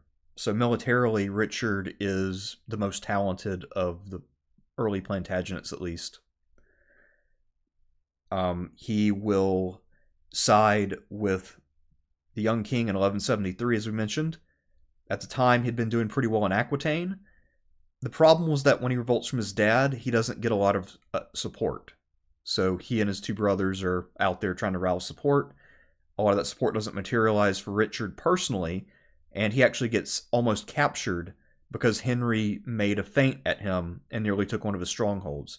So it wasn't that Richard necessarily just got absolutely steamrolled as a general, even back then. It was that he just didn't have the manpower to face his dad. When the peace process began, he noticed that he was being excluded, and so he raced to court and begged forgiveness. Henry granted it. And of course, later on, he'll remain loyal the second time, ally with his dad. And in those early years in Aquitaine, he will master sieges. So he's both really good at siegecraft, and he also is known for incredible cruelty, even by the standards of this time. So Richard, while he has some charisma on a certain level, that can be undercut by his rather harsh temperament at times. So this could both be a deterrent and a source of resentment. So much like Henry II, who his suspicious nature could create enemies, Richard could be cruel at times. He also could be condescending. We'll talk about that when he goes on crusade. So now he is the heir apparent, and Henry orders him to relinquish Aquitaine in order for him to become King of England. And I assume the idea was to send John to Aquitaine instead, since John had already flamed out in Ireland. Well, Richard assumes this is a trap. And the other thing was that Henry had actually imprisoned Eleanor by this time. And he will do that so long as Richard will give up Aquitaine. So Richard has to trade his territory for his mom. That pisses him off. And he also cannot get his intended fiancée at the time, Elise, with him, because his dad won't allow it, even though by this time Richard is a veteran warrior. He's 30 years old. He's the crown prince of England, and yet he can't see his fiancée. So he's becoming very agitated with his dad by this point, and his position is actually a lot more understandable than the young kings have been. Like, his grievances actually make sense in this case. There's also oh, go ahead. Is there any particular reason why Henry II wouldn't let him see his fiancée? I mean, partly it's just Henry II was a control freak, and I think that might have been part of the problem with those relationships breaking down with the sons. There's also a rumor, but possibly made up by Richard for reasons we'll get into in a minute, that Henry had been sleeping with Elise, and Elise, of course, is the sister of Philip II.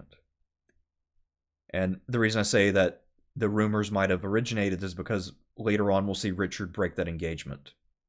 And that would be considered incest back then, to sleep with your...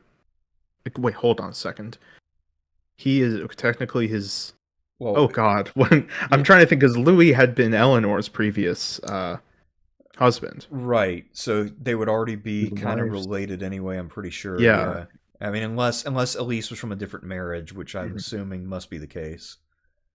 But I guess beyond a certain point, all of it, the whole idea, I guess, was you couldn't marry somebody in certain categories without a papal dispensation. I'm just going to assume that Elise was by a different marriage of Louis VII, since that would... Yeah. That being said, Henry and young Philip II will meet. They'll both take up the cross in 1188, because in 1187, Jerusalem fell, Europe's in a panic, and they're all trying to make peace and go and recapture it. Now, Richard had already vowed to go on crusade, and he knew that there was a good chance his dad wouldn't actually end up going. And he figured that if he goes on crusade, what'll happen is that his dad will give the throne to John, because John is still the favorite. So he does not trust his dad to honor his word. Going on crusade was sort of like a prisoner's dilemma. Right, exactly. Because if you promise you're going to do it, you can get excommunicated for not doing it. But if you do it, not only could you obviously die, but while you're away, you don't know what kind of mischief your enemies will get into. Well, unless your enemies come along with you. Yeah, unless you bring them, which is the idea he and Philip had eventually. But so, yes, for Richard, it's a difficult dilemma to be in. Now,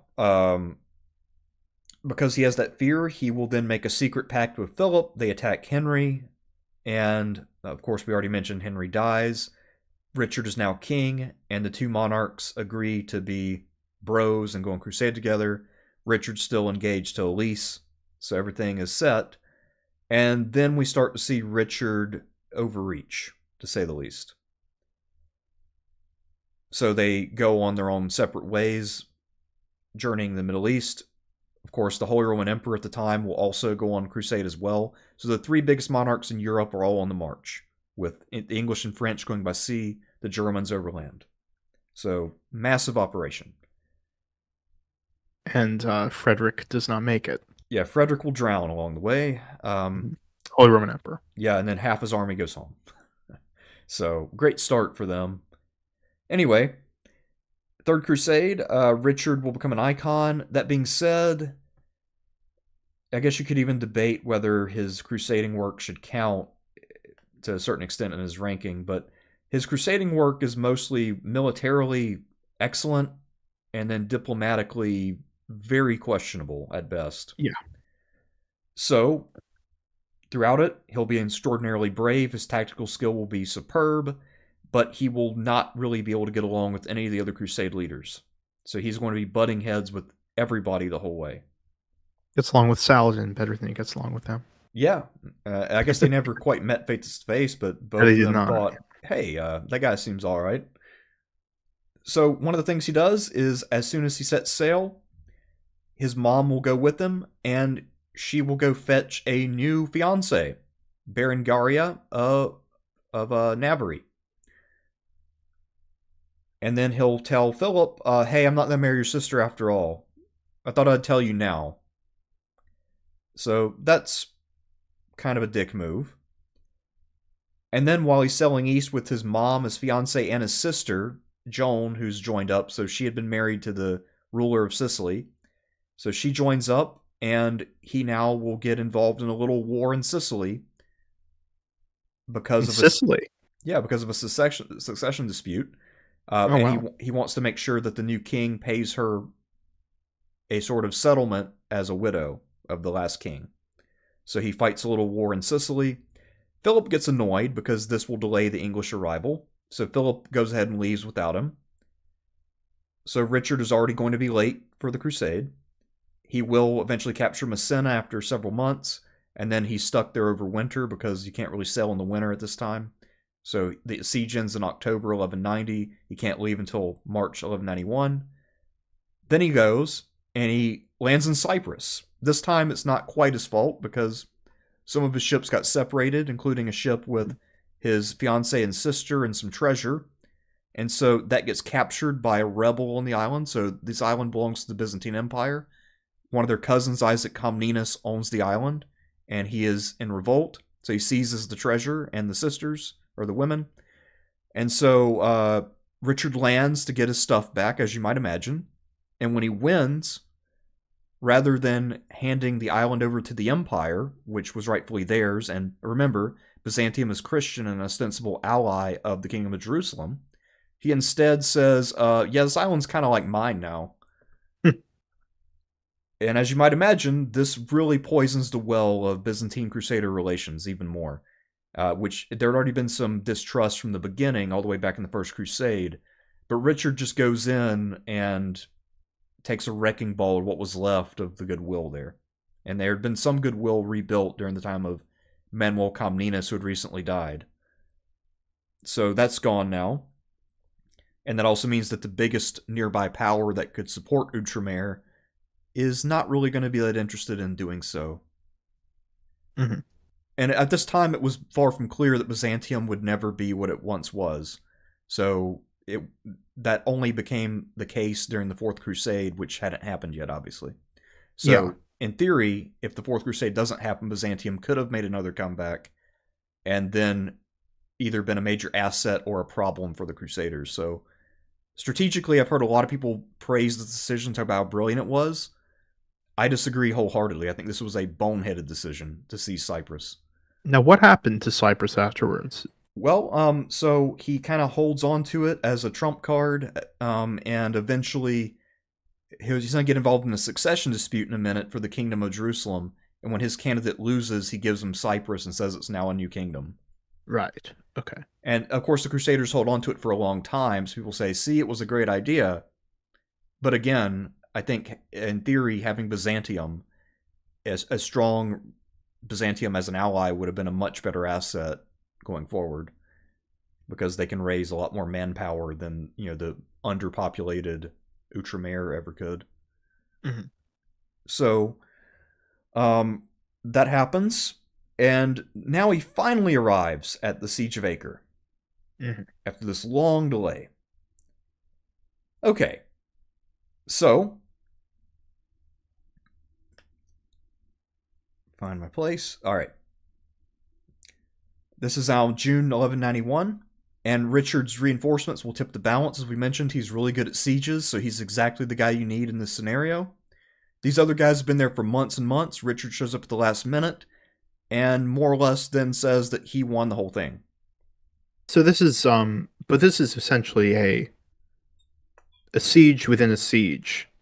So there's the Ayyubid garrison inside Acre, and then there's the Crusaders outside, and then there's Saladin and Al-Adil and all those other guys besieging them.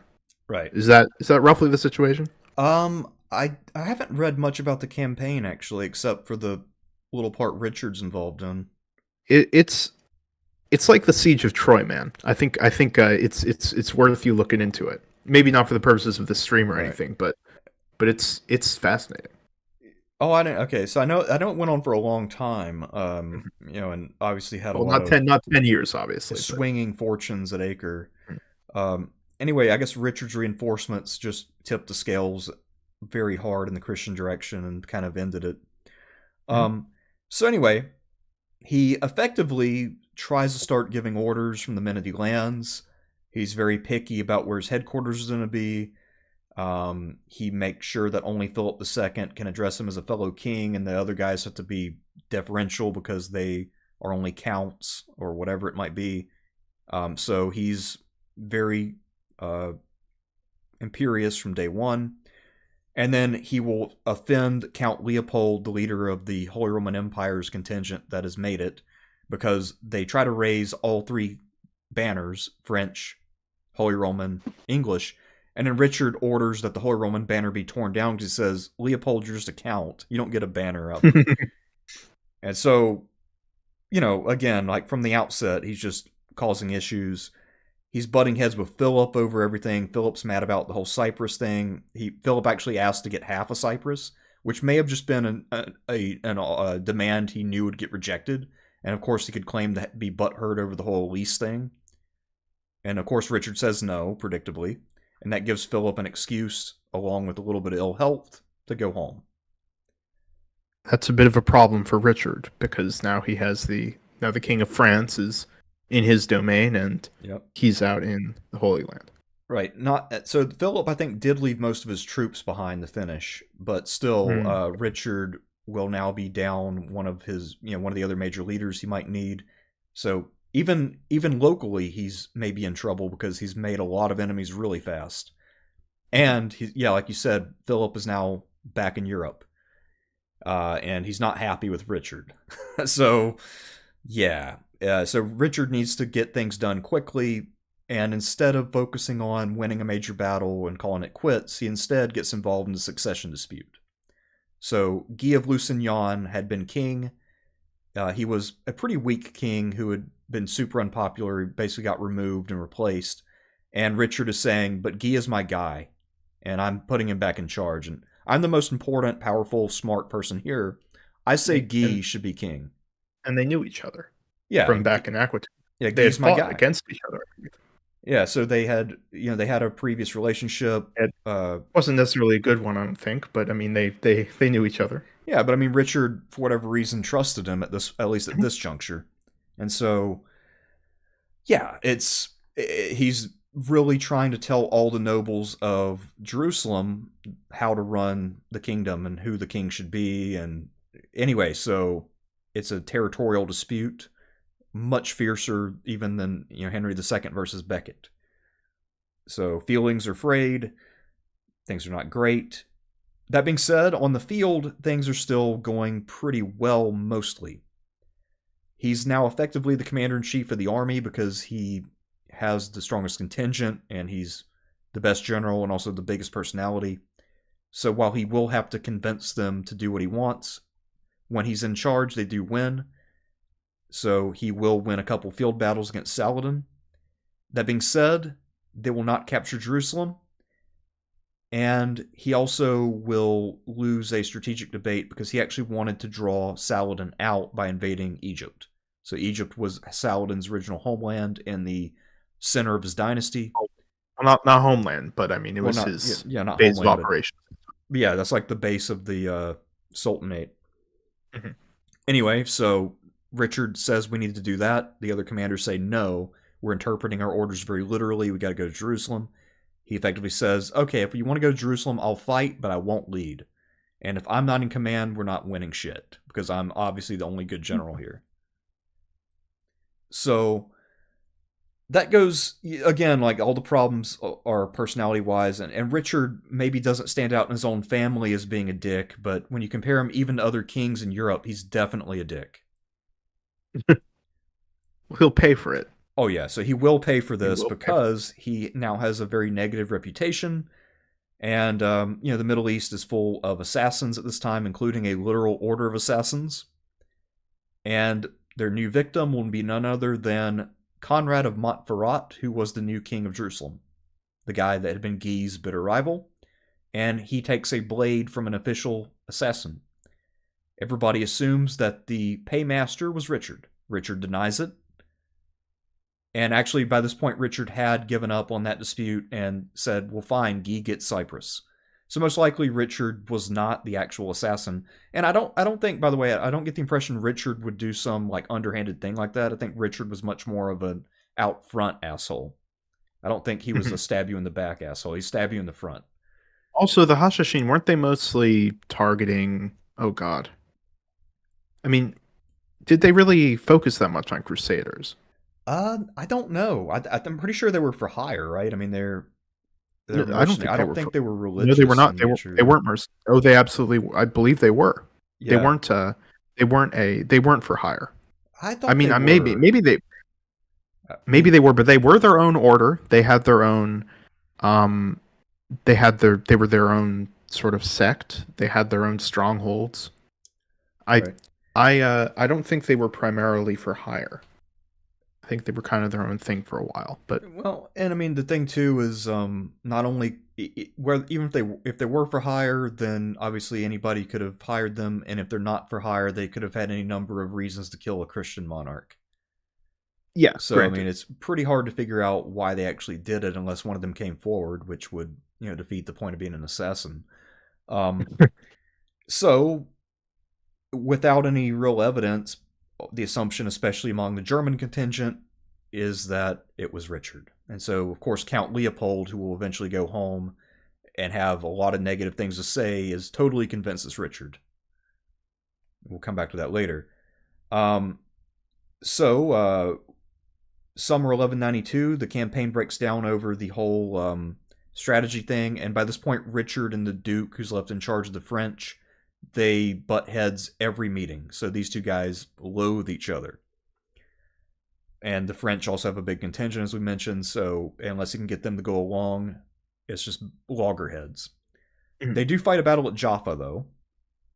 And Richard, at this battle, will famously ride in front of the army and say, anybody who wants some, come get some. And nobody shows up. Nobody wants a piece of Richard. So Richard was willing to fight individual combat with anybody in Saladin's army. Nobody shows up. They win the battle. At this point, though, it's very clear that Richard can win battles, but he does not have the forces he needs to march inland as far as Jerusalem. He also knows his enemies are plotting, and he even hears rumors that John and Philip have formed a friendship. So that's all the news he needs to know. It's time to get the hell out of here. So he hammers out a deal with Saladin. And then he travels quickly and uneventfully back home. Yeah, except... So in the deal he gets with Saladin, the concession Saladin makes is that Christian pilgrims can visit Jerusalem, which, if you really know anything about Islam, is actually a meaningless concession because Islam is supposed to allow free worship for Christians and Jews anyway. It's in the Holy Book, so it's like the most mild concession that Saladin can grant that really doesn't touch him.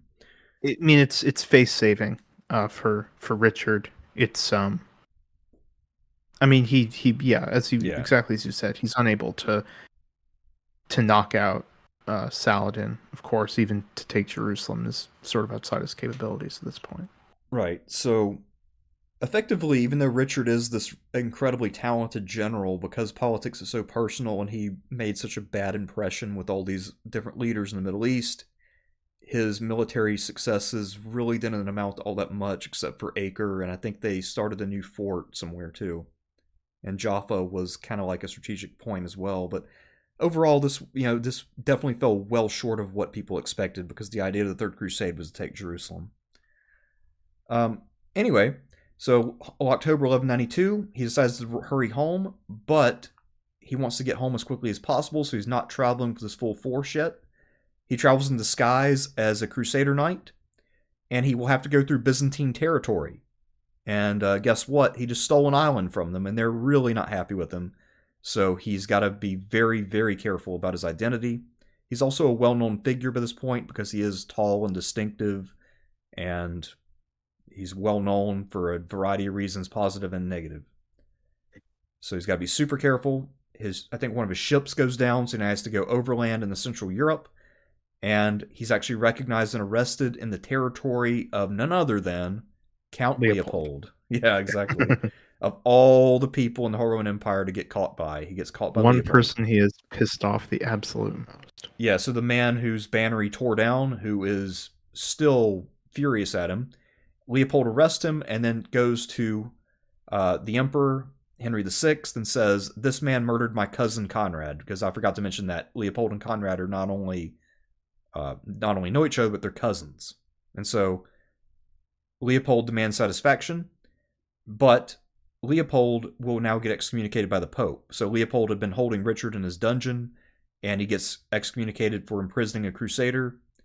So he has to pass on Richard to Emperor Henry VI, who is too powerful to get excommunicated for something so minor, so he gets to hold Richard ransom. And it's not clear whether Henry actually believes that Richard is guilty of anything or whether he's just looking to make some money. Probably he doesn't really believe the story. He just wants to make some cash. So he tells Richard, here's the deal, man. I'm going to get a literal king's ransom for you out of England.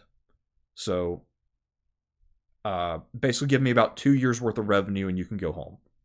And so that was the deal. Richard will kind of have the run of the place, but he will still be a captive for, I think, a year, right? Anyway, so that's what he's doing. It turns out Richard has now become ultra popular in England because of the Crusade, and then Eleanor will be doing fundraisers for him, and also his justiciars, who he made pretty good appointments. They've all remained loyal, they're raising money well, people are pitching in, and so they raise the money, and he gets freed. And actually, it's funny because one of the big plots that Philip and John came up with is they write to the emperor and they say, we'll pay you about half the sum Richard will pay you, and we don't even want you to keep him in prison forever. How about just until the end of the year? So they're writing him in February, and they're like, we'll give you extra money, so you get like 150% of your money. You still get to fulfill your agreement, but you just have to keep him hostage for a little longer. Just pretend the English money is taking a long time or something. And the emperor says, I'm not that hard up. Come on. And so Richard will be released in February 1194, which leads to the famous line by Philip when he writes to John, and he says, beware, the devil is loose. And so John had been trying to start a revolt, but literally all the nobles laughed in his face and said no. And so everybody at this point thinks he's a little shit. And he will show up before Richard and grovel and say that he was misled by Philip and that it's not really his fault. And Richard will basically say, you know what, you are just a boy and you were misled. And at this point, you want to guess how old John is? Oh gosh, guess how old John is.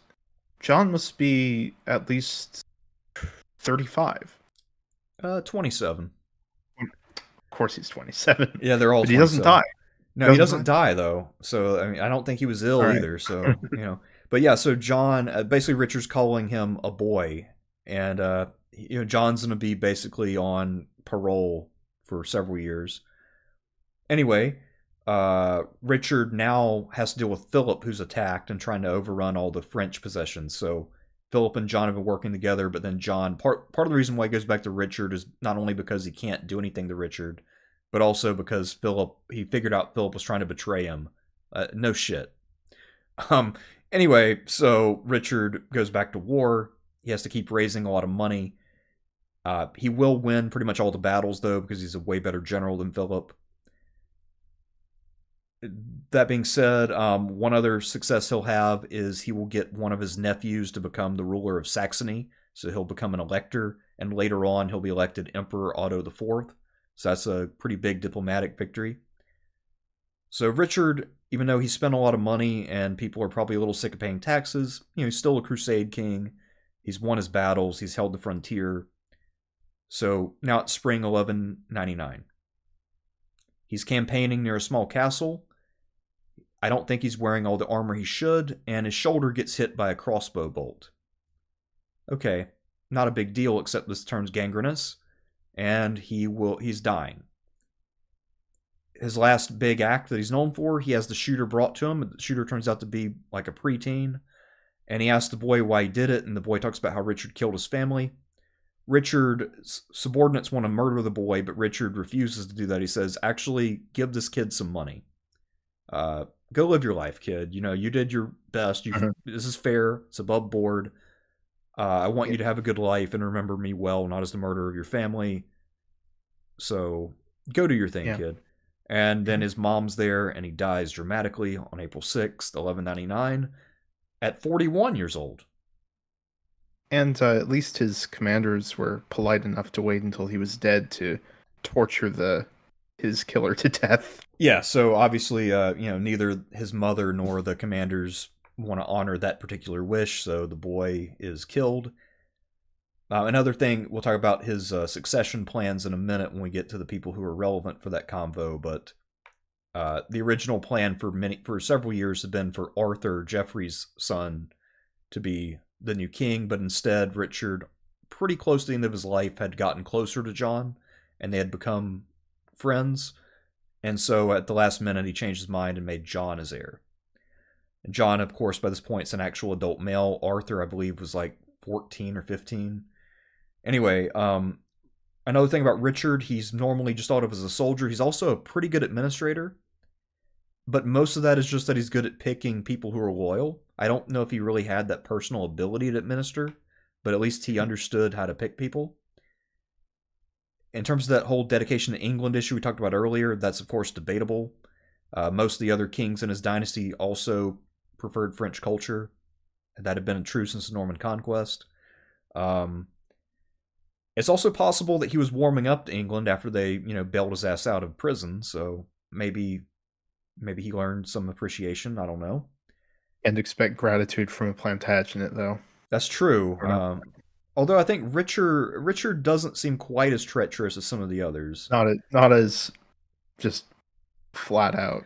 I mean, Richard, like when Richard's mad at you, he probably is charging at you in full armor rather than sending assassins or writing letters to cause revolts. I feel like he's a little bit more predictable, but also equally difficult to get along with, just in a different way.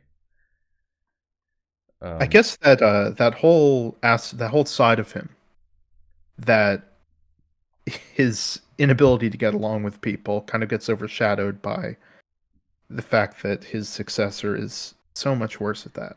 Yeah, that actually helps a lot. So I think helps his reputation in that regard. Yeah, the fact that his successor is John, who will become pretty notorious as one of the worst to ever do it, does help a lot. Although, even though with John, I think his reputation for sucking is a little exaggerated, but we'll get there. So obviously, another thing about Richard that's interesting is that he died childless. He was married, as we mentioned, to Berengaria. No bastards? I don't think so. Not that wow, I know that's of. Surprisingly continent for a. Well, either that or maybe, he might have just. I want to say he did have mistresses, though. I just don't think he had any kids. I don't know. And I guess, too, the other thing is because he's, this sanctified crusader figure, I guess the chroniclers don't want to talk about his sex life. But anyway, so he never... Oh, no, he did have an illegitimate son. Oh, okay. Philip of Cognac. So another theory I've heard, of course, as with a lot of figures in medieval history that we don't know that much about personally, is there are some people who think Richard was gay. So really, yeah, I didn't know that. I think it's just because he didn't have an official child. Yeah, but I mean, that would actually, if his only child was a legitimate child, that would actually, because I mean, gay men will have children with their wives, but right. You'll scarcely find any gay men who have bastard children. And since we see here that Richard did have at least one. Well, I agree. I mean, I think you're right about that. Just like Alexander the Great had at least. It's the same thing bastards. We said. Yeah, this is the same thing we said with Henry III of France. It's where Yeah, and Edward II of England, who yep, exactly, yeah, had a bastard, but famously because of the Marlowe play, and I guess we'll talk about that next stream. But yeah, so I mean, it seems like a lot of the people who are identified as being gay rulers oddly have bastards. So I guess a big part of homosexuality is having sex for fun with women. But I don't know. I feel like I wonder. I think at one point it seems like maybe people were just writing papers. It's like, let's just see if I can make an argument this dude's gay. Yeah, I need that. And there's actually a joke about that in the show Shameless, where one of the kids is from a very poor family, and one of the ways he makes money is he writes papers for people. And he said his formula is that he just speculates about literary characters or historical figures being gay. Because the professors, they don't want to say no to that because they're afraid of offending the student if the student is inspired by this historical or literary gay person. Yeah, and one time out of four, maybe it's dead on. Yeah, I mean, Like with Frederick the Great. Frederick the Great, for instance, is one yeah, no, Frederick was very gay. good example. Yeah, but Um, yeah, so what about it was actually not a bad strategy. I don't feel like I feel like today it wouldn't work quite as well as it would like 10 or 15 years ago. But yeah, actually 10 or 15 less years ago, less novel now? that would be the way to make sure that your professor has to grade you with a light hand. And yes, one of the people in chat is correct. The Mel Gibson documentary does also have that. Does also put forward that theory of Edward II. Oh, Braveheart. Yeah. Yeah. Yeah, no, it does. It also, yeah, it makes the joke that Edward won't get with a woman, so his dad's gonna have to, make his own grandson. But no, Edward II almost certainly not gay. He might have been bi. I mean, I guess that's That's always a possible, but possibility. also really difficult to prove. Yeah. Anyway, Richard has died, and that leaves us with two more people to discuss today. John. Wait, have we ranked Richard? Oh, we haven't. You're right. We've not. What do you think? I have my own opinion. What do you think? I've got him as a B in my notes.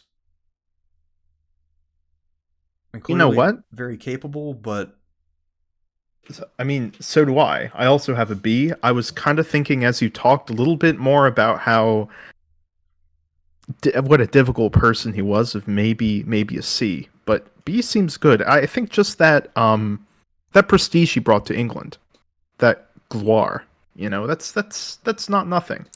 yeah, and I guess if Something because big. his death is kind of a freak accident, and given that he was this vigorous figure, a lot of these kind of warrior kings, if they don't get themselves killed, a lot of them usually make it to their 60s. Uh, Hmm. so had he lived longer for England to recover its finances, I mean, he could have been an A or even an S.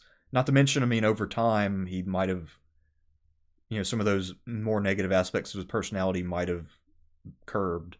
So, And I you mean, say he was 40. He was 41 when he died. yeah, and I mean, I can't really think of many instances of him just being an outright dick after he came home. So he might have matured after the Crusade. Well, he was certainly very successful in his military endeavors. Yeah, no, Maybe very not at dodging crossbow bolts, but otherwise. right. And that's the downside of being a warrior king is you can be killed randomly for no apparent reason Yeah. by a literal no one. 'Cause the And I mean, I don't. Yeah. crossbow's like one of the most democratic weapons in the world. Oh yeah.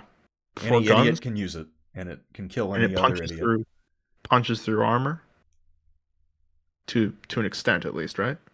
Yeah, it's pretty good at penetrating armor, especially close up, and it's relatively accurate, and you can become proficient at it pretty quickly. So it's kind of like shooting a gun. So that's why knights hated it so much and thought that it was cheap. And there was an initiative, a papal initiative, to ban it. Is that apocryphal or is that real? I would not be surprised if that were real. I've never heard Okay. that, but I would not be shocked by it. Okay. Because a lot of knights definitely felt that it was devilry. Okay. Because Yeah. you think about it, like you train your whole life and you're this at least lower upper class person, and you think of yourself as superior to others. You have all these techniques, you have all this strength you built up, and then some random peasant can train for a Malnourished couple weeks, peasant. Yeah. and then they've got a pretty decent chance of taking you out. Mhm. Same thing with So- like the Guten Tag and a few other weapons that are equalizers. So I mean, I would say low B, high C, but we can go with B. Yeah. So All right. I guess if I were making it more nuanced, I'd probably say mid to high B, but Okay. I guess we're in the same ballpark there. So do you want to maybe talk about Arthur first and then go back to John? Arthur. Sure. Okay. And Oh, and then I guess we could maybe throw Louis in. Yeah, to end. And Eleanor as well. I guess we'll do Eleanor maybe Arthur, Eleanor, John, and then Louis, and then that can be Sure. all Yeah, right. we can save Henry the Third Yeah. for next time. All right. So Arthur, as many of you are aware, King Arthur by this point was a well ingrained part of medieval myth. So the name finally made it into the family, and a number of princes were named Arthur, but none of them would ever come to power. Although one of them came pretty close, and that was Arthur, Duke of Normandy, who was Geoffrey's son, born slightly after he died. And so, because he was the son of Geoffrey's oldest brother who reproduced, because Henry the Young King never had kids, that made him the heir apparent when Richard became king. And of course, Richard assumed that he would have kids by Berengaria. That never happened.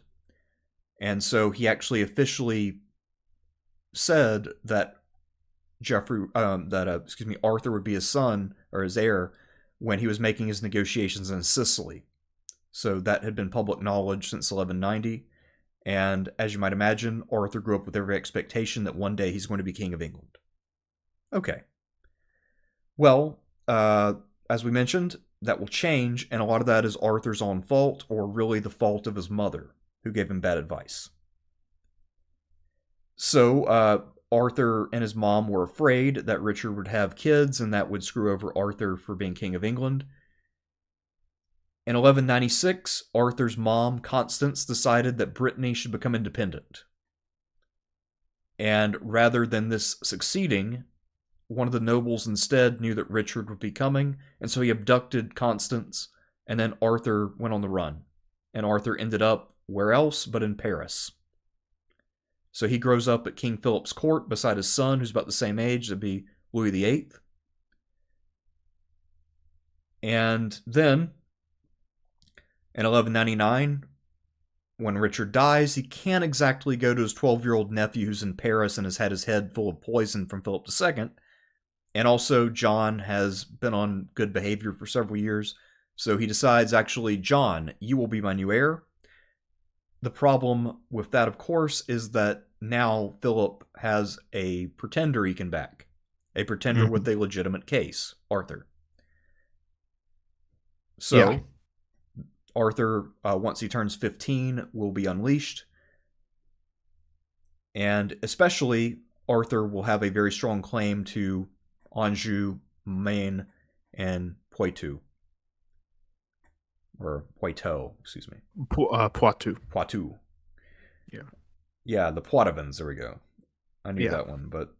Anyway, Arthur will now have his support undermined because one of the officials in those areas will declare for John instead. So he had expected these local French lords to declare for him because he's got the legitimate claim, but John has made sure that these guys are more loyal to him by this point because he's delayed too much.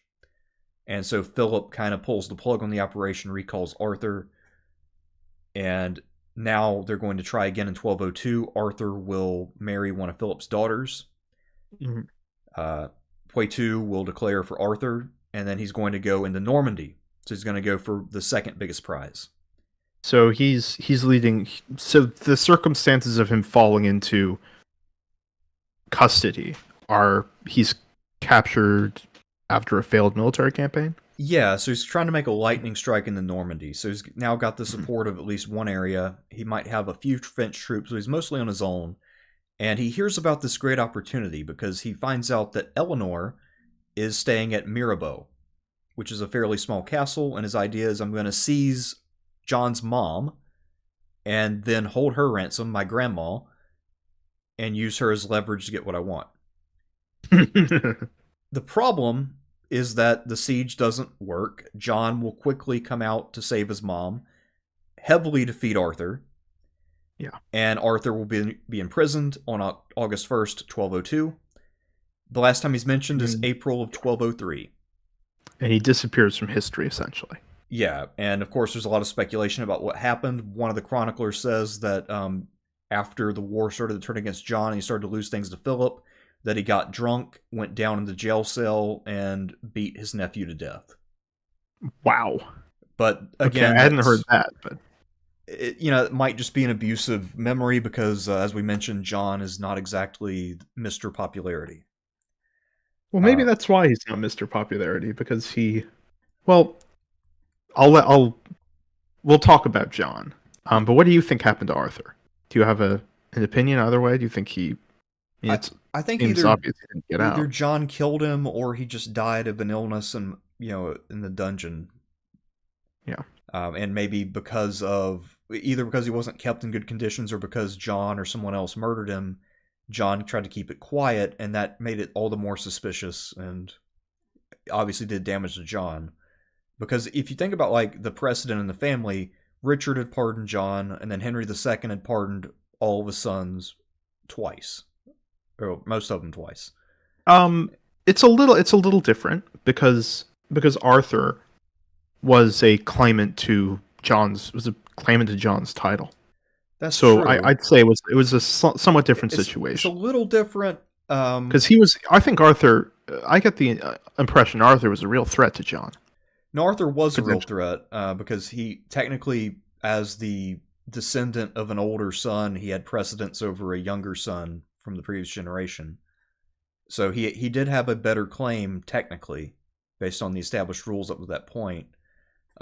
So he is a bigger threat than Henry's sons were to him.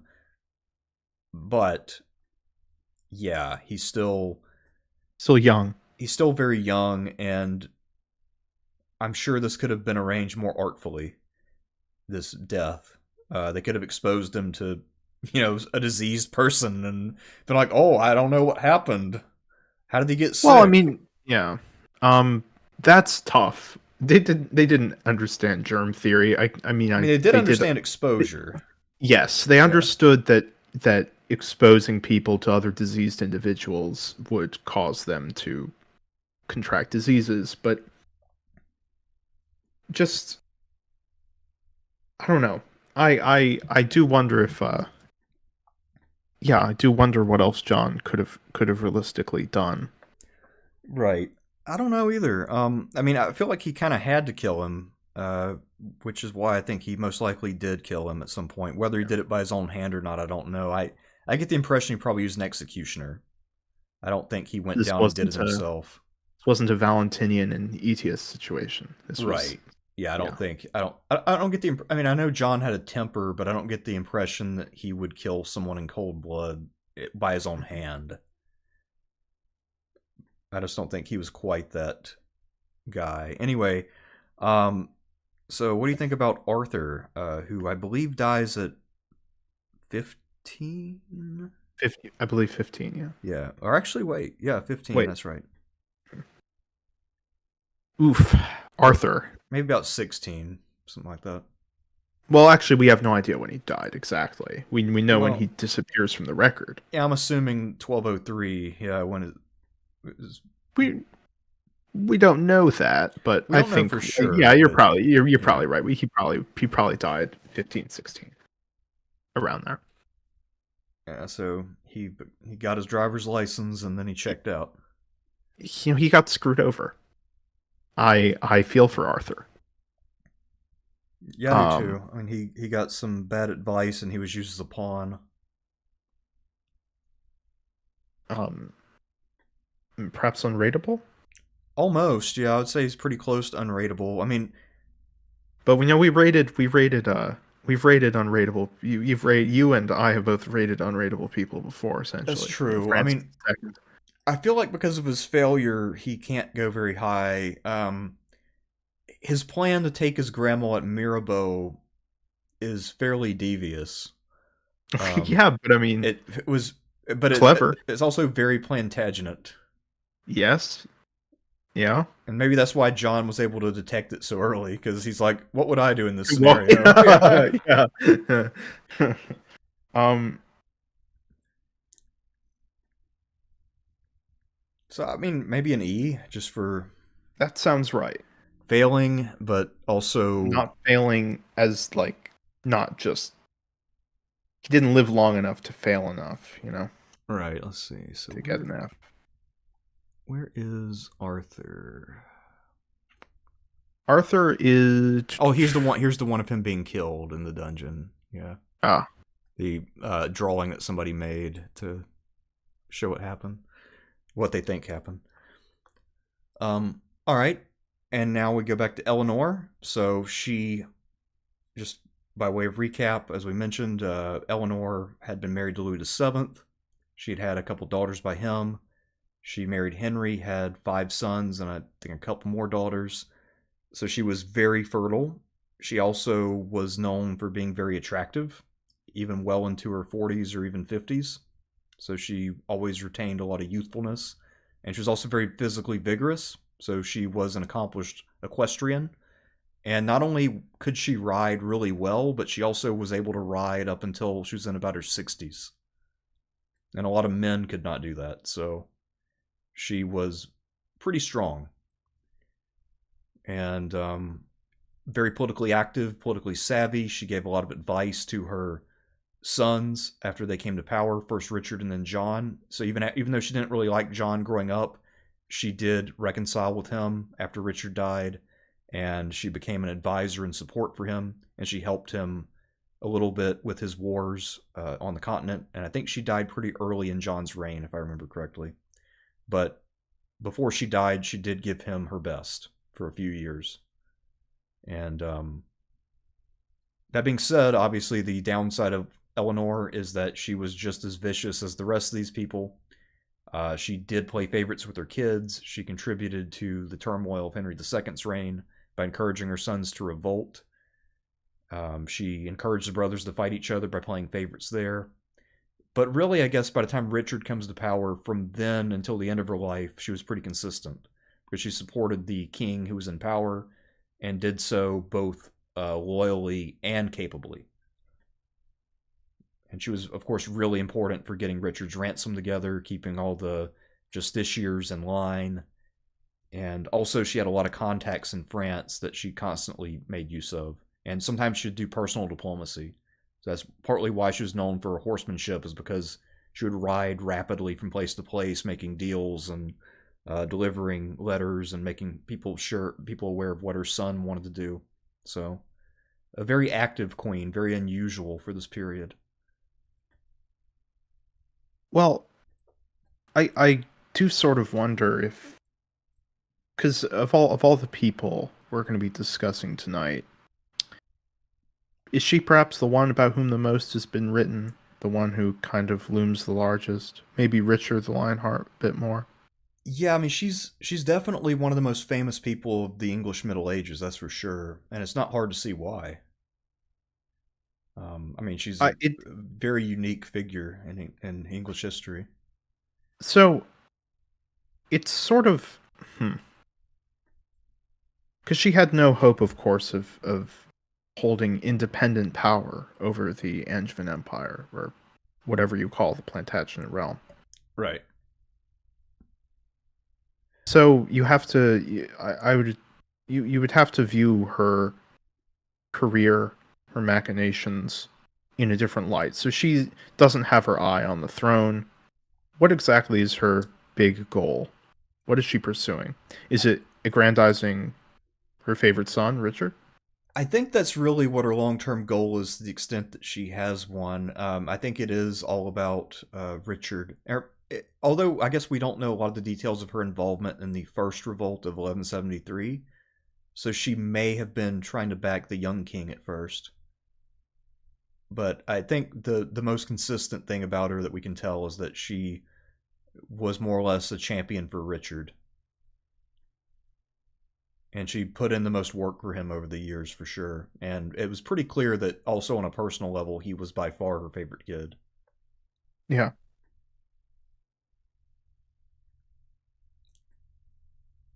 Because So she was disruptive, but also really good at what she did when she put her mind to it.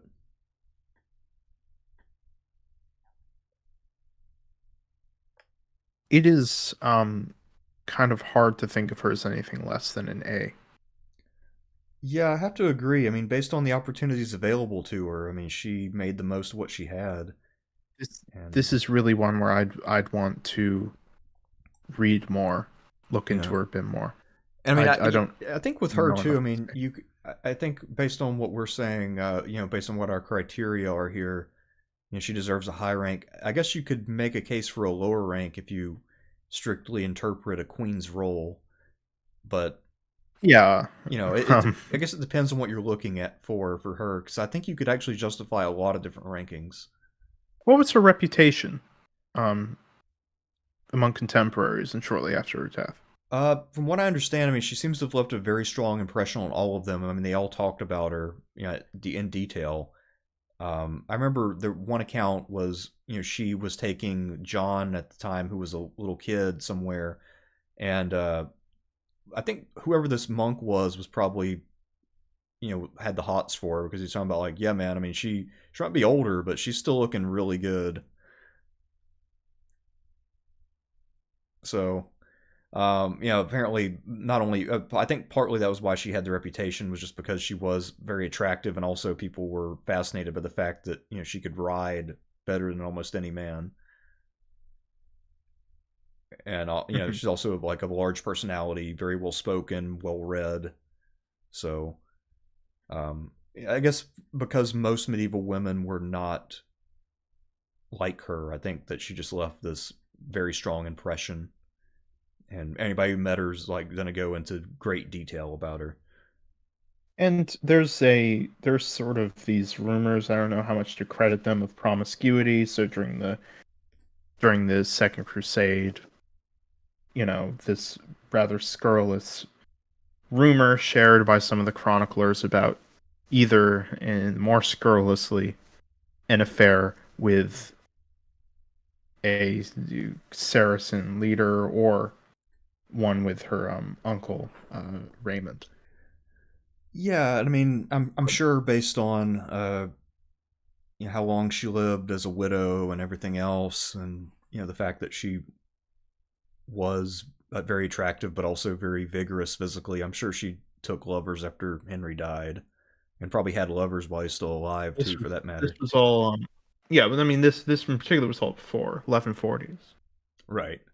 But yeah, Oh, right. When she was really young. Yeah, I mean that's possible. Although that could have just been rumor mongering to try I to. I s- I think it's generally thought that that's rumor. Yeah, because I mean, even though she and Louis, agreed to get divorced, I get the impression that it was a pretty acrimonious split once it became clear that she was going to try to marry Louis's rival, and then he probably just tried to spread rumors. And if you're spreading rumors about a woman, the go-to move is to accuse her of being a whore. Yeah, throws everything into doubt, Right. especially if he's shopping for a husband. Exactly. And then it calls into question the validity or the legitimacy of the kids. So, but yeah, fascinating figure, and but unfortunately, her fifth and youngest son, John, maybe didn't John the Great, inherit all of her great traits. Yeah, John the Great, as he's known by John the most all. Magnificent, Yeah, Saint John the Great. Yeah. yeah, John the best of all time. So I guess he began life on a high note because he was kind of a miracle child. Most women in the Middle Ages are probably done having kids by their early 30s. Eleanor had John at 42. So this was almost unknown to medical science at the time. This kind of thing did not happen often. And he was perfectly healthy so far as we know. So, you know, there's that. His nickname from an early age that his dad gave him as a joke was that he was John Lackland, because even though the Plantagenet Empire was pretty big, Henry didn't really have anything he could bequeath to John without weakening the realm. And so he joked that he was John Lackland. That being said, Henry still lavished gifts upon him and made sure that he was very well off. So, worst case scenario, he would have left John as a major noble landowner. Um, it's I think it's very easy to say that of this brood, the most shit upon is easily John. So he, obviously takes a lot of flack from historians and from chroniclers at the time, and popular culture and the Robin Hood myth and all kinds of other sources. Um, Part of this is just simply because John had been rivals of Richard, and Richard became the great hero. And so John betrayed the great hero and therefore has to be the great villain. So that's part of it. The other part is that he fell out of favor with the nobles and clergy, and they wrote the histories. So that's another thing to keep in mind. Now, John, of course, does himself very few favors. At age 18, he will take up the kingship of Ireland. His father wants to give him something, and he sends him to Ireland. So at the time, the English occupy maybe half of Ireland, maybe a little less, but they have a lot of that southeast area, and John will proceed to really fuck things up. So, he will... How exactly? Well, Oh, sorry. For one, there are already experienced captains there commanding the troops. John replaces them with his young cronies who don't know what they're doing or know the lay of the land. Classic. Then he goes and mocks Irish customs because they have beards that are different, and he basically says, your beards look really stupid. Says this to their faces? Yeah, he invites them over to banquets and he makes fun of the way they talk and their clothes and their beards and everything else. And I guess John... That's tactful. John is also, I think, known for his very elaborate clothing. So he was kind of a fashion guy. And so he had very strong opinions about all hairstyles, beard styles, clothing. And if you disagreed with his aesthetic preferences, he would just simply trash you over it. He was made king of Ireland? Well, that was the idea, is that, he was made king and then he would be able to unify the island and have his own realm. But because he... Was that a title invented for him? Pretty much. Although, remember, if you think back, Henry had actually envisioned that for his youngest brother, William, at one point. But then that never came to fruition, because by the time Henry actually invades and conquers part of Ireland, William is dead. So, John, because of that, will cause a revolt and lose most of what the English already had. So John will lose all but the coastal areas, and then his dad will recall him to court because he's like, dude, this is not working. Come on home before you get yourself killed. Now, I've actually heard one person speculate that John failed on purpose because he didn't want to be in Ireland because he thought it was a shithole. So, I feel like that's a theory, That's... I don't know about that. Yeah, I don't... Not technically impossible. I mean, maybe. It's not impossible, but I mean, even if you're talking about the most irresponsible, arrogant prick, I don't know if anybody can go through with that particular plan. It's a little much. It kind of beggars belief. Yeah. So, as you might imagine, his dad's disappointed in him. I mean, he's still the favorite, but his dad is now thinking... maybe I babied him too much because he's clearly not ready for prime time. So maybe that also caused John to be resentful because his dad recalled him, so maybe his dad has doubts about him. I don't know. Hard to say. And maybe that's why when Richard revolts, John decides, I'm just going to throw in my lot with Richard because my dad doesn't have faith in me. And I think John's petty enough that he would do that, honestly. So this, so what exactly about his personal qualities is off-putting to people? Is he particularly abrasive, or is he a scheming person? Or what exactly is the deal with John? Why does he fuck up so much? I've read multiple contradictory things. I mean, I feel like he probably got better over time about this. And there are, I think, some accounts where he was a little bit charming at times at banquets and things. So it might be the case that his particular brand of arrogance, maybe some people could deal with it and other people couldn't. That being said, I think most of the problem was what he'll do later with taxes, but I think he maybe learned the lesson of not making fun of people's beards and clothes, because I'm not sure if he does that as bad going forward. At least, not that I'm aware of. So, I guess his standing will improve once the young king and Geoffrey are dead, but still, obviously, once Richard is the last man standing, Richard is not only older, but way more talented, has all the military experience, and John clearly at this point is not that great of a general. I think sometimes his lack of military ability gets massively exaggerated, and he probably actually wins more battles than he loses. But still, he's not Richard.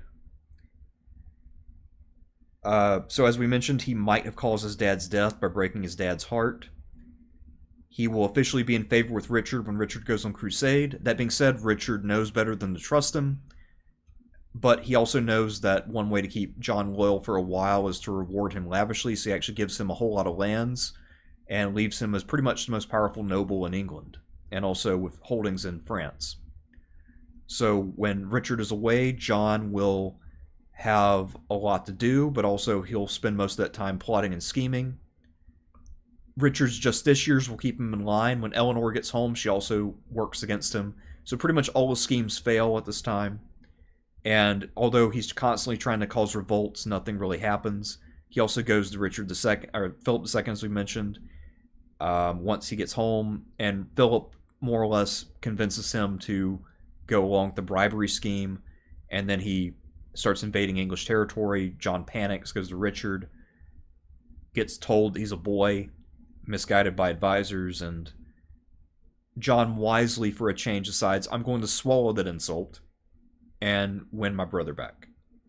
And so to prove that actually he was misled and that he's sorry, he goes to one garrison that did declare for him, and he says, I want to give you guys a banquet to thank you for your loyalty because nobody else showed up for me. And then he basically pulls off the Red Wedding. And so does he kill them? Yeah, he kills that garrison. Because then he God. shows Richard, he's like, see, I am loyal. Those men were traitors, even though, I obviously led them. I now have no other traitors around because I'm throwing in my lot entirely with you, Richard. So basically at this point, he is more or less the Ted Cruz of his era. He's not really respected by too many people. Anyway, but now he's going to slowly work his way back into Richard's favor, as I mentioned. So he lost most of those lands and titles in 1194, but he will continue to do good work. So in small doses, he'll have commands or other duties, and he will perform them well.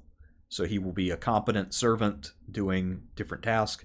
Richard will slowly restore his old privileges, and then by the time that Richard is on his deathbed, he decides, okay, so I obviously can't go with Arthur now because he is suspect. So I've got to go with John. And I guess hopefully John has learned and matured and he'll be okay. So April 99, he names John as his successor. And it looks like Eleanor was one of the people pushing for John as well, which also might be why Arthur wanted to kidnap her. So, he does not seem to have had much choice in the matter. I think Arthur, putting a French client on the throne of England, just somebody who was so obviously a client of Philip. Oh yeah. And he probably thought of Philip as kind of like a foster dad too. At least Arthur, I mean. So John gets to be king now, even after embarrassing himself horribly in Ireland and in 1194. Eleanor, thankfully, will come over to him and help. So that's a huge deal. By the time he comes to power, John is someone who should be pretty well prepared. He's over 30 years old. He's also an intelligent man who's pretty well read and has a library. And apparently his favorite author was Pliny the Elder, who wrote the Natural History. So John actually has an interest in science and nature. He also is a very meticulous record keeper. And so he will actually keep better records than his dad or anyone else before. That being said, he also is a party boy, so more so than, say, Richard or Henry II, and he will especially have a very bad habit of trying to have sex with all the wives of his barons. Yes, that is what I've heard. Yeah, so John, definitely not gay. It's coming back to me, all the bad stuff about John, because I mean, when we started talking about, oh, he doesn't sound that bad, and now I'm starting to remember.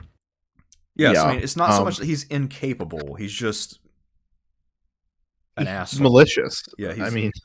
And I wonder, too, now to think about it, because you know how, like, and I guess there's some medical correlation, but a lot of people who are born when their moms are near the end of their reproductive cycle, the instances of things like autism tend to be a little high. I wonder if John might have been on the spectrum. Interesting. I Oof. God, I don't know. Because I mean, I I'm don't know. just speculating based on the fact that he doesn't seem to have spent a lot of time thinking about how other people would interpret his words sometimes. Like when he went to Ireland and was talking about beards and everything else. Well, it's easy to accidentally give offense when you may think you're just lightheartedly ribbing someone, and then you really strike an unintentionally harsh note. That could have been what happened there. Yeah, it could be. I mean, I guess that maybe would be a charitable interpretation of some of what John Yeah. does. But yeah, I feel like also with a lot of these other guys, he probably got a little better at this over time because of experience. At least I get the impression. I don't hear of anything quite as dumb as what he did in Ireland. Um, so the first time Arthur invaded, John had made a quick peace because he felt vulnerable. He knew that Arthur had the better claim, and so this undermined the respect the barons had for him because the barons had never really liked John much, especially after he had tried to betray Richard and they all said no. So there was already some mutual distrust, and when John quickly, threw in the towel and settled with Philip early, that made him look super weak. Now, you could make a case he made the right decision, though, because he didn't trust his barons. He knew they might not pay taxes to fight the war, and he knew Arthur had the better claim. So maybe he was right to do so. And the other thing to consider is that because Arthur had been forced to give up the claim because Philip pulled the plug, that also did weaken Arthur as a contender. So arguably, John made the right decision in 1200. He signs the Treaty of Les Goulets, and he agreed to pay money to Philip and sort of acknowledge the suzerainty of the French over the lands that the Plantagenets held in England. The first time anybody had done that in 50 years. And so this pisses the barons off horribly, and they call him soft swords. That's where that nickname came from. With obvious implications beyond military incapacity. Right, yeah, which, is an erection joke, just like almost all sword references. So, John, because of this, is now deeply unpopular, and people think not only does he have a streak of treachery, but he's also a bitch. So, John will now divorce his wife and remarry another woman. Both of them are named Isabella, because his first wife hadn't produced children, and he was hoping that the second wife would. The problem is, apparently, he did not follow the proper procedures through the church of getting an official divorce and making sure the second marriage was good. And so, because he just did his marriage and just reported it, the church said, "Okay, you're excommunicated." So well, now he had a lot of issues with the church. Yeah, so John and the church are not on good terms. Pretty much the whole reign, actually. So now John is excommunicated, which means that any Christian prince can fight him and claim to be the good guy. So that's a bad thing. Did this go with an interdict? Was there like a ban on communion and the sacraments in England? Well, I mean, I think it was. I know John. nobody would have followed it, but yeah, I want to say this was just for John, but I don't know if it would have applied to the whole kingdom or not. Actually, I don't know how that worked precisely. and this second wife, she was really young, right? I think, yeah, because I mean, she won't have Henry III until a few years later. So I'll look at it. Henry III will only be 9 when he comes to power. So when Arthur comes back in 1202, of course, we mentioned John captures him, and Arthur will disappear. But in the meantime, even though he's dealt with the guy who can take his throne, Philip II is still cleaning his clock. And a lot of this is because John no longer can get that kind of support he needs to win the war. The barons are unwilling to pay taxes, both because they don't trust him, and after paying that big ransom, they still feel like they have been tapped out. So you could actually make the case, if you were a John defender, that because Richard had spent so much money, that he set up John for failure. Because John, without the charisma, is not going to be able to go and convince them to, make sacrifices. Whereas if they had not been making those sacrifices, maybe he doesn't run into this problem. Now I can see the germ of a John defense. You will. Do you intend to mount one? I'm just throwing out the possibility. Okay, Yes, because just I can kind of see where that comes from. yes. I mean, I feel like John is actually not quite as bad as his reputation holds, but he is pretty bad. Um, Oh, Situation will deteriorate rapidly, and then 1204 is the year where he literally just gets booted off the continent, except for a yep. couple coastal enclaves. So this is the loss of the Angevin Empire. Yeah, so this is the collapse of all the French holdings. I mean, he had been losing stuff for a couple years, but now it just collapses. So can we credit him with if we were really sycophantic for John, we could say he I guess helped the process of England's unique identity by Well, I by mean, divesting England of all her French lands. yeah, I mean, I guess you could go that route of saying that John created English or tried to revive Englishness, Yes, inadvertently. he's intentionally losing these lands because he has some Yeah, idea of the because future he's a England, secret British admirer of Empire. Anglo-Saxon culture. Yeah.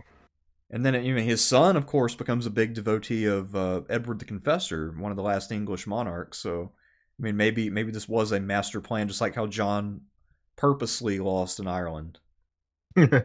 Um, so, one of the interesting things, though, about John is that obviously in Robin Hood, he is seen as a greedy, oppressive tax collector who, really punishes the poor, and he and the barons kind of work hand in glove to screw over poor people.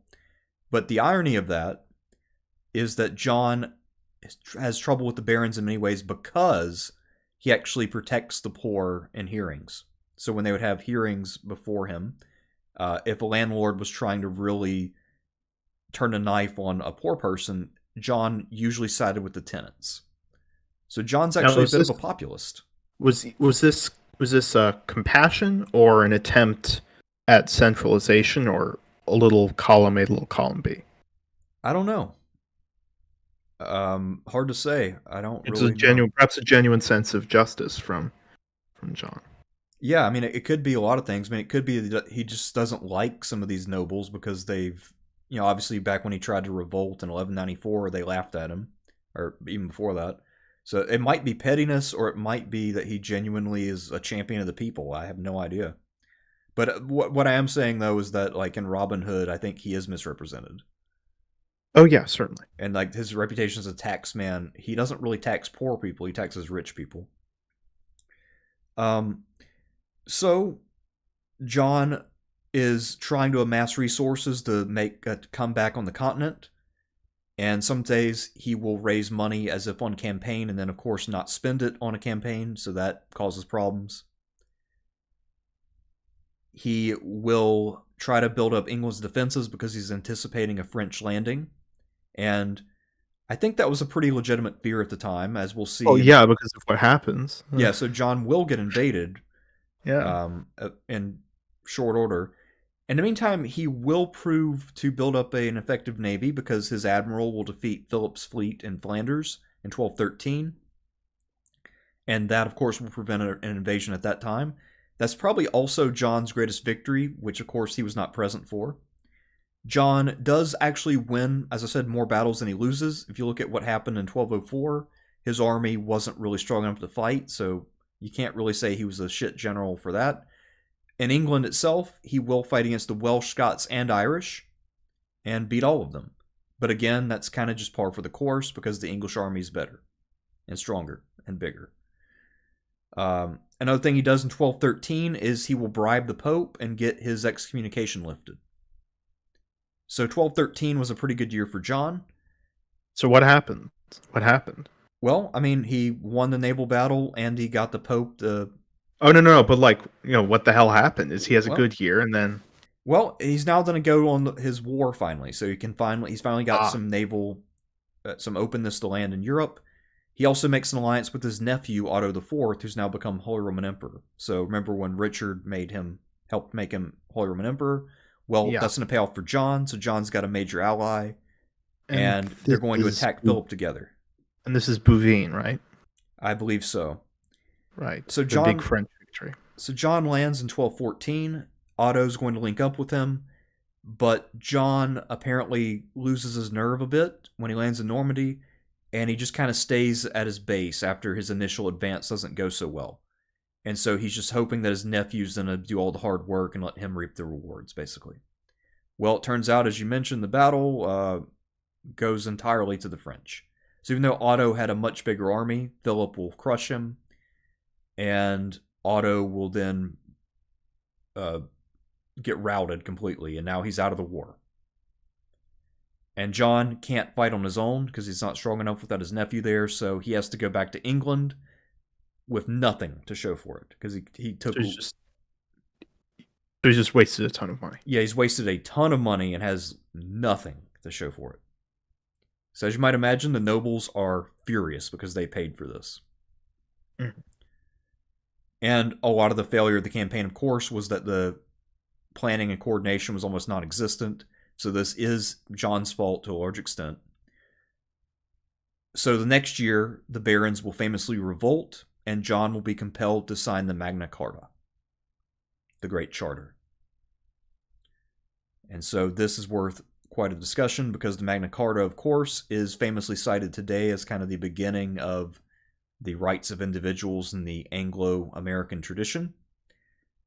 At heart, at the time, what this was a political document to protect the nobility against heavy taxation, and it also gave them access to the due process of law. So if John wants to prosecute somebody, he's got to go through steps now for the first time. Yeah. So this is massively important, but I think it's worth mentioning that at the time, the people who wrote this would have been horrified if they realized that this gave universal rights eventually, or was used to justify universal rights. Absolutely, but the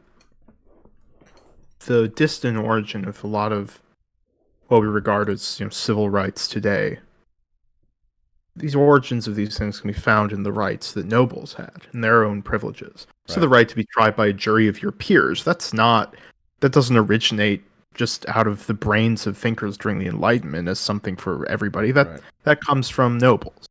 Right. Or I mean, my favorite is like the right not to be taxed without representation. That's a noble privilege. Like all the Greek rhetoric about oppression from the Persians, and they compare it to slavery, and then they obviously know about slavery because they own slaves themselves and treat them horribly. Yeah. But it's not like this. It's not like these ideas and these privileges go nowhere, and that we should kind of dismiss the importance of the Magna Carta because it doesn't apply to the average person. Yeah, I mean, I think it'll take a couple hundred years for it to start to kick in to help average people. It still will have a big impact on English history for the next couple centuries as a conflict between nobility and royalty. So I think it takes on different valences over time, but the Magna Carta always has relevance. Yes. I want to say in the early Magna Carta, or I guess it was in the whole thing, but it gets reissued a whole bunch of times over the next century or two. One of the provisions, if I remember correctly, is that it gives nobles the right to continue hunts on other people's property, and then are not responsible for any damage they inflict while on the hunt. I did not know about that. And I haven't read that part of it in a while, but I remember laughing at that part because that's the most random thing in the world. I mean, imagine all these pissed off nobles getting together, making this charter, and they're like, what we really need, though? I mean, yeah, it's like a due process, that's cool. And, getting to have a parliament and make decisions and, okay, yeah. But also, like, I get to trample your field. I'm sick of these damn peasants coming to me and being like, hey, you burned down my barn hunting a fox. I'm like, dude, do you not understand how awesome hunting is? Have some respect for your betters and let me hunt my foxes. Well, I guess not every part of the Magna Carta is tremendously enduring. Right. I mean, it's just there's some key takeaways, but I do wonder. It would be interesting to see some political figure today cite one of those random passages unironically, and so yeah, I guess like what are those minor parties in Britain like UKIP or whatever? I mean, they should get on that. Yeah. All right. So, and what happens to our friend John? Well, John will sign the Magna Carta because he's not no alternative, and immediately after signing, he will try to break it. And one of the first things he does is he sends to Flanders to hire mercenaries. But on the trip over, most of them drown. And then he gets impatient. He says, you know what? Screw it. I'm going to war anyway. And so what he does is he marches on Rochester and lays siege to it. Right, yes. And so the barons now say, okay, we tried to play it nice, and then you betrayed us immediately. So we need a new king. So they write to Philip's son and heir, Louis, the future Louis VIII. And they say, right, you can be our new king. So John still has his fleet out. He tries to intercept Louis, but actually interception in the pre-modern era is very much a crapshoot. They fail to stop Louis's fleet. He lands in England with his army. And this will lead to some defections. So once again, John will start losing his nerve. And rather than trying to go face Louis immediately, John will instead avoid battle. And Louis takes London. He takes most of the kingdom, right? Yeah, so Louis conquering things on a leisurely pace. John's not opposing him. And nobles are either losing their lands and saying, okay, so I'm going to go to Louis because he's going to take my castle. Or they're just saying, John, you're pathetic, I'm leaving. And so John's army's withering while he's not doing anything. And then he contracts dysentery and dies in September 1216. Man. Oh, best part though. So while he's already sick and is trying to stay away and keep his distance from Louis, he's crossing a river, and one of the wagons hauling all his treasure gets swept away by the river. So he lost his treasury and then died of diarrhea. So I think it's a pretty fitting end for John. What's with kings of England whose name starts with J getting overthrown by foreign invasions and losing their jewelry in rivers? I don't know. It's just a trend. I mean, yeah, clearly something that needs to be studied further. So John now is dead and gone. His heir's only 9 years old, and the only person who has the prestige to try to rally against Louis would be William Marshall, who by this point is about 70. Is this the Battle of Lincoln? That'll happen under Henry, so I left that out for here. But okay, but that's Marshall is in command. Yeah, but to put in context how bad things are, not only is your only hope your Obi-Wan Kenobi, even older than Alec Guinness was. He's old as hell. He's in his 70s. Yeah, 2/3 of the barons are now openly in revolt and allied with the French king.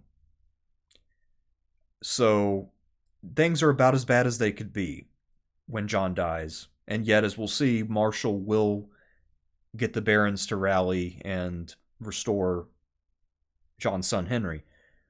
That being said, at this point, that's far from clear, and it takes a while for this to play out. It takes about a whole year and 2 major battles. Anyway, opinion at the time, as you might imagine, they say John is a total failure, and I think for the most part that opinion is still the majority opinion. There have been some revisionists. I don't think anybody's ever called John a great king, though. I think some people have said he was maybe average, and maybe some people are more like me and they say he was below average and a failure, but not the absolute drizzling shits. Well, if you judge by results, if we were to judge solely by results, we're looking at I mean, looking at a G. So yeah, he's like if we're just judging purely by results, he's the worst. I remember you guys set up a Buchanan tier for your presidents. Yeah, a J tier here. Yeah. No, I don't think we should do that because obviously we're not judging solely on results. Yeah. I mean, so what do you think about John? So I mean, obviously, like objectively, he failed. Yeah. But even though I don't think you can really, I don't think it's a good enough excuse. Like I was talking about earlier, how Richard kind of set him up a little bit for failure because he had already taxed the nobles and they were getting sensitive about it. I mean, every king inherits problems that are not entirely their fault, and they deal with it. Obviously, John didn't. And I don't know. I mean, I feel like he's not the absolute worst king. He's pretty bad, but he's not. I think his reputation is a little exaggerated. Not I mean, least because he I'm still pissed off. arguing that he's an F, to be clear, but I'm not. Okay. I'm just saying, like, is he the worst of all time? No. Would you want to live under him? Also, no. Would you want to trade places with him? Absolutely not. So Now, I think in general the consensus is actually kind of right. It's just that maybe people have gone a little far bashing him. well, especially when it comes to his personal qualities, this is quite possibly some of it's shaped by the church. Now they say things like he was an atheist. They say that Right. he was openly blasphemous, that he went around questioning basic Christian doctrine, denying the divinity of Christ, etc. All of which beyond disqualifying for contemporaries. Yeah. I mean, I guess it's also possible he might have said or done some of those things. I know, like, anybody with opinions that were unusual in religion, they tended to be very harshly judged in the Chronicles.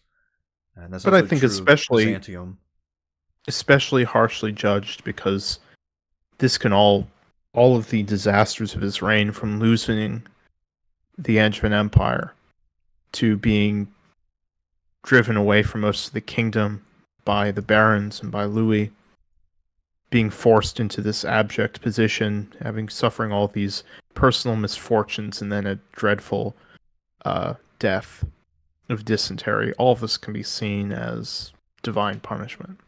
Yeah, I mean, I'm sure that's how a lot of people interpreted it at the Yeah. time. If anything, I'd say John's biggest failing that happens a few times is that when he creates a lot of his own problems and he loses his nerve.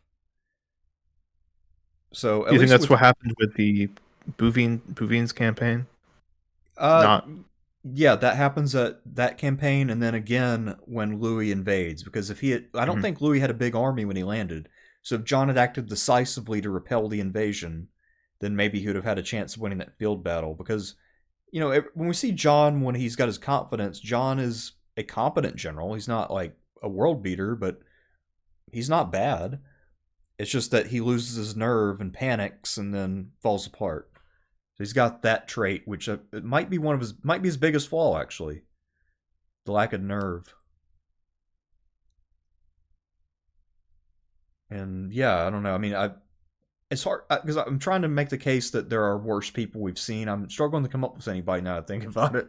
Henry the Sixth. Yeah, In Henry the our Sixth. You're own right. streams. Yeah, Henry the Sixth. There we Um, go. yeah, Perfect example. that's one. Um, I mean, I guess like I can think of people who are dumber, like Cadorna. We talked about him before.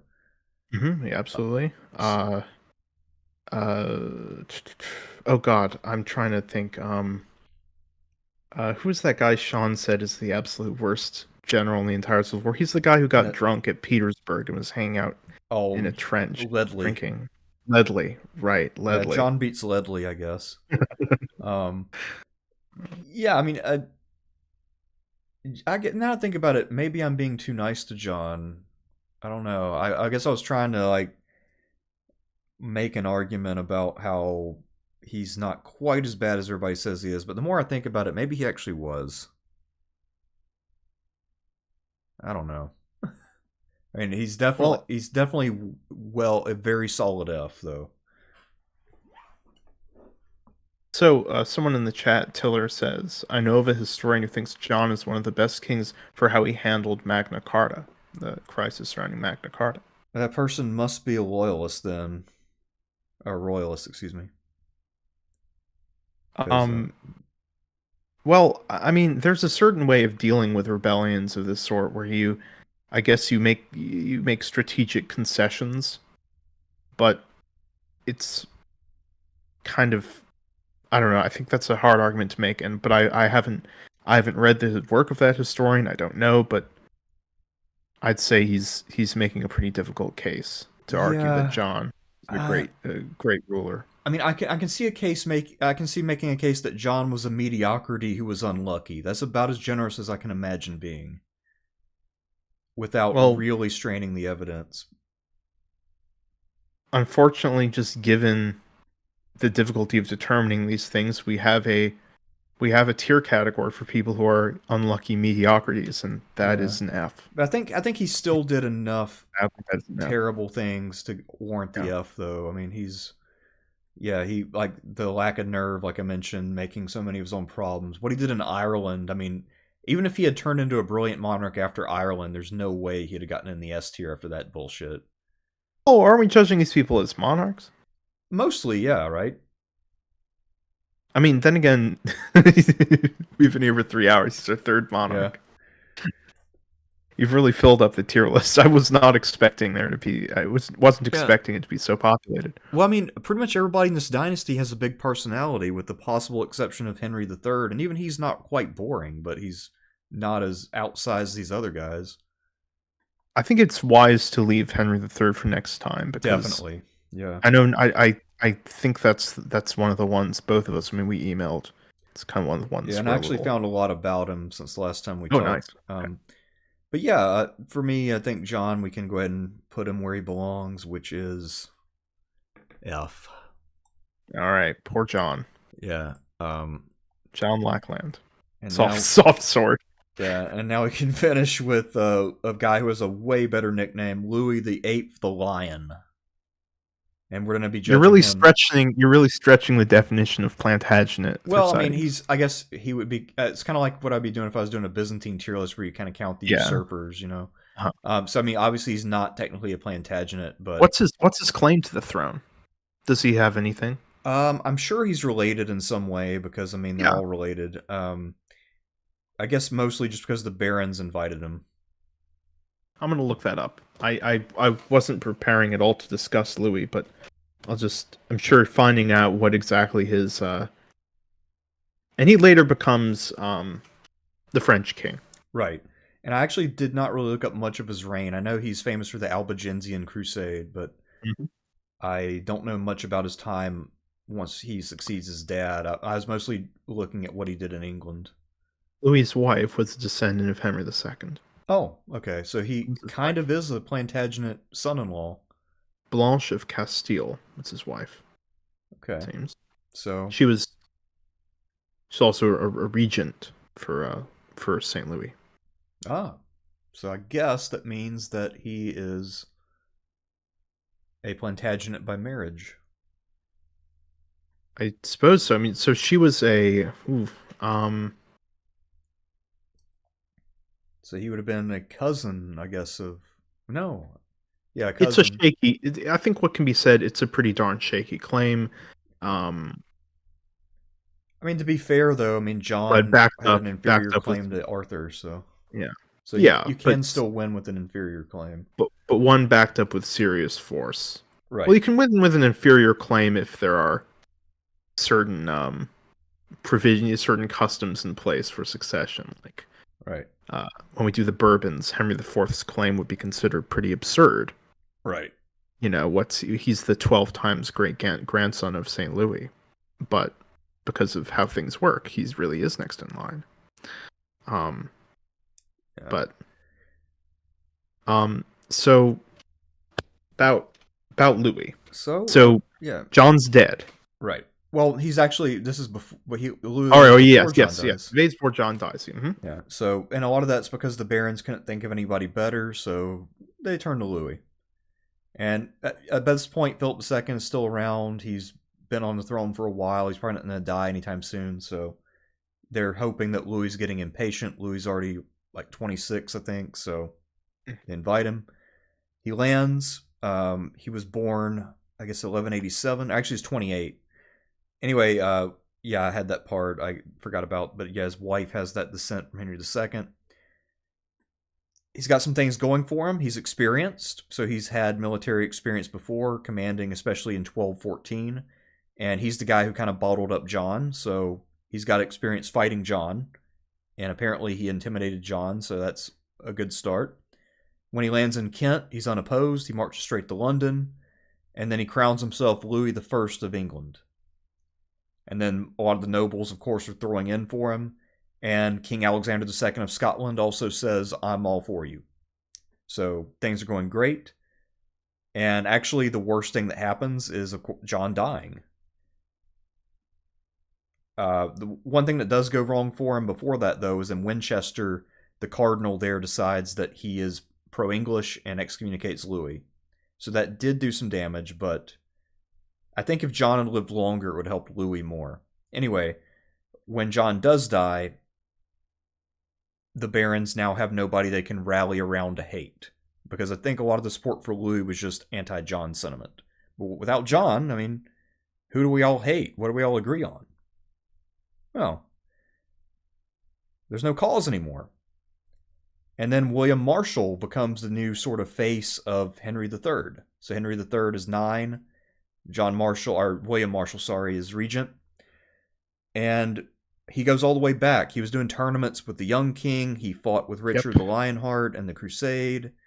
And so Marshall is this grand old man of England. And people just flock to him. So a lot of the barons want to back him. And now they suddenly remember that Louis is a foreign monarch. And so support starts to swing the other way. Louis keeps going, though. He loses the Battle of Lincoln in May 1217. And then in August, he loses his fleet at Sandwich. So at that point, his claim is not going to be enforceable. So he makes a deal where they pay him 10,000 marks. The church removes the ban of excommunication that the cardinal had laid on him. He goes home with his money, and that's his career in England. Of course, later in 1223, he becomes King of France. He's best known for the Albigensian Crusade, where he wipes out a whole emerging Christian denomination. Well, he starts that process. Yeah, I mean, his successors keep it going. In terms of why he fails, I think he's kind of your classic E-tier candidate. Circumstances beyond his control to completely derailed him. And E? Well, yeah, I mean, because you think about, like, he failed, but it wasn't really his fault. Because all of his success early on was that, he came in, people just hated John refused to fight him, and then as soon as John was dead, people said, actually, Louis, screw you, we're going to go with John's son. So he just lost all the support he was counting on. I don't think he had many French troops with him when he invaded. Well, doesn't that count in his favor, that he's essentially going in with a small force, intimidating John into running away and all that? Yeah, I mean, he was having like a William and Mary-esque campaign for a minute, yeah. But then... I mean, that's what this reminds me of more than anything. Yeah, Not just because he lost his crown jewels in a river, but because, a successful invasion. Then again, William brought over a huge army. Yeah, so I mean, I guess the thing that strikes me is he had this opportunity to make the case for himself in a positive way, not just a, hey, I'm not John. And apparently he was not able to do that. Okay. All right, I'm seeing your point now. Yeah. So he lost out to an old man and a 9-year-old.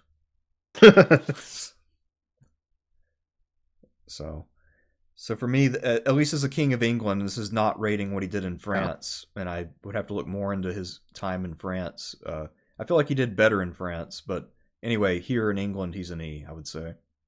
All right, I'm on board. All right, so that's the first half of the Plantagenet dynasty. Then may they long live in great renown. And we should, of course, do the super chats. Yeah. You want me to go through and read them? Sure. I guess we have 4 of them right now. Okay. From Oscar Palakios. Have a good night. Much love from Colorado. Oh, thank you, Oscar. I think there was one before that. And it was $5. Yeah. Oh, let me see. I don't see anything from before that. I have one from Nathaniel Kemple for $5. Thank you, Nathaniel. He says, hello, Thersites. I have enjoyed your content for some time. Do you think the defeat of the Plantagenets was inevitable in the 100 Years' War? Well, that's a good question. We sort of talked about that a little bit in the last stream we did together. What do you think?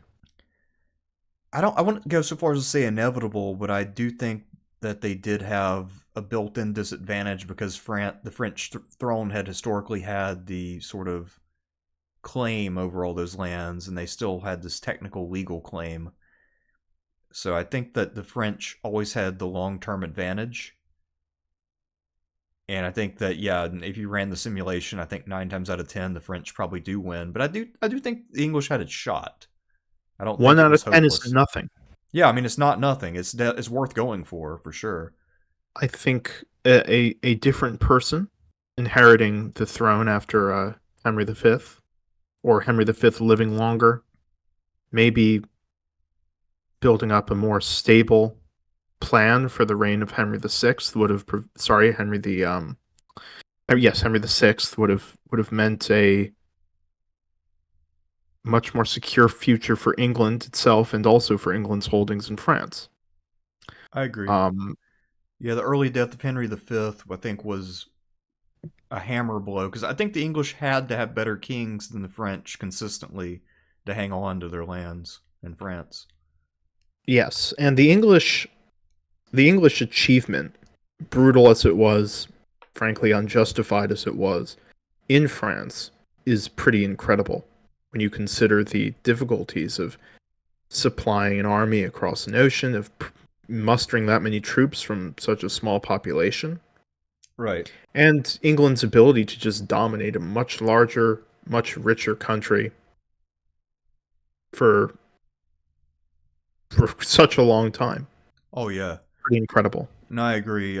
It's kind of, I guess I think they kind of overperformed overall. Uh, but still, Sure. the fact that they came as close as they did makes me think that, like you said, especially with Henry V, had he lived longer, they could have won. I think another possibility is what if Richard the First had lived longer, so he doesn't Well, die, and then John screws everything up because they kind of already had the full empire at that point. So if they could have ridden out the storm of Philip II, and then from a modern, yeah. Oh, sorry. so I think that would be the alternative way for England to conquer France, maybe. I think from a modern perspective, the French victory seems more inevitable than it was, because today the world is organized with nation states. Right. I mean, not to mention that I guess we don't really know if the people of France necessarily saw the King of France as being more their friend and ally than the King of England. It depended upon the region. In Aquitaine, up until the 1500s, even the mid 1500s, for instance, when the tax revolt against the Gabelle broke out in Bordeaux in the 1540s, they waved the cross of St. George from the ramparts as a sign of their opposition to Henry II of France. Yeah. So I mean, a memory, especially in Gascony, especially, like there were certain areas of France where the people themselves wasn't just a noble independence, where it really was the people themselves who didn't feel French. Right.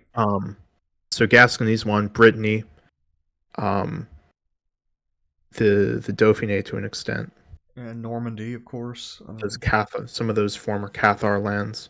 Yes, I mean, Questionable how much of an impact they had on that, but I think it's less inevitable than it seems today. right. That's my opinion.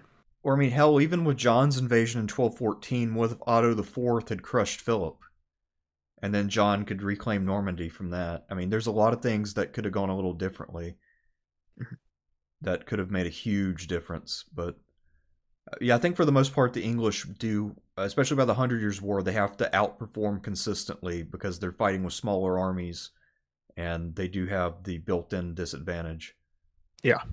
And when they stop overperforming, things go pretty badly. In fact, Yeah, that final phase of the Hundred Years' War, where really everything unravels, it doesn't take that long from the those last campaigns of Charles the Victorious. yeah. So I mean, even like, so I mean, Joan of Arc kind of got the ball rolling on all that. But if you think about it, like, even if maybe she does have some innate military genius, right? I was I was thinking I was thinking really those months, those years, those 3 years from Formigny to Castillon, Yeah. from 1540 to 1543. Oh. The English lose Normandy, they lose Gascony, just in those 3 years, and that's it. Yeah.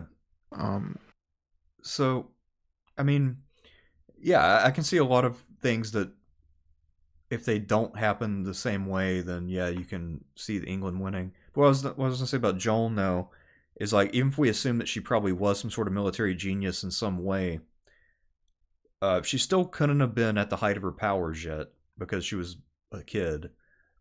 So if they had had a competent king at the time, if Henry V were still around, I'm sure he would have managed to deal with Joan, and then that would not be the same story. Well, Bedford was pretty competent. I know we're retreading a bit of ground from last time, but Bedford was no fool. Oh yeah. Um,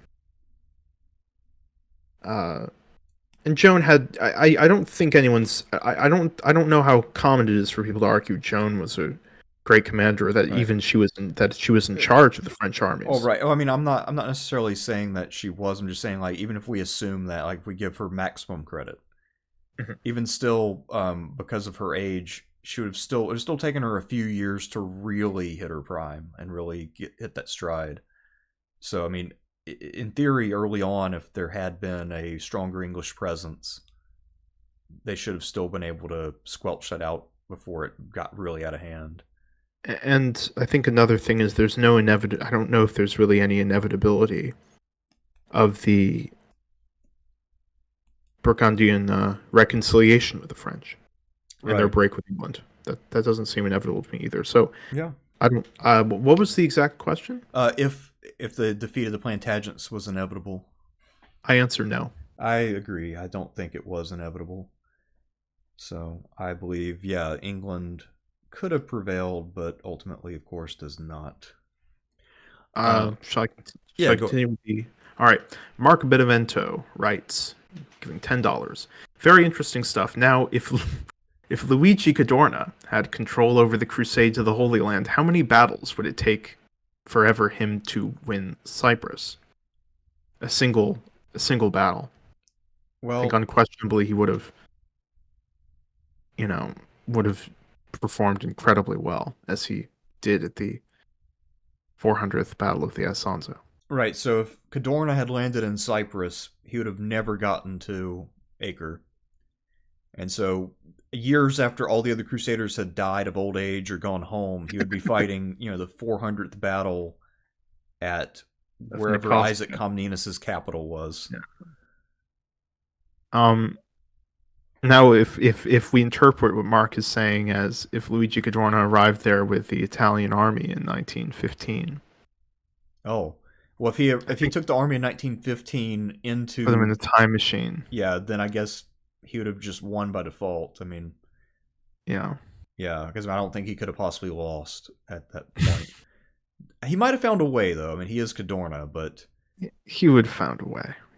I think he would have at least had some very good initial successes before he, threw it all away.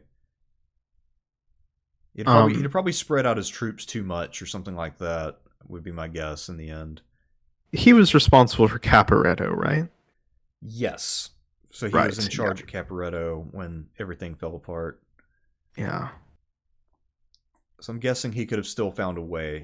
Probably would have just shot all his own men. Yeah, maybe he would He have would have occupied lost a by lot of the Middle default. East and then, really started the strict military discipline and caused a revolt of the Christians of the Middle East. And then the Muslims invade to help the Christians, and they all have an anti-Cadorna coalition. Um, Panama Chong is $10. Love the tier list. Any chance on doing more Chinese history? Just got back from Taiwan with the National Palace Museum. Would love more content on it. Quite hard to find in English. Thanks. Yeah.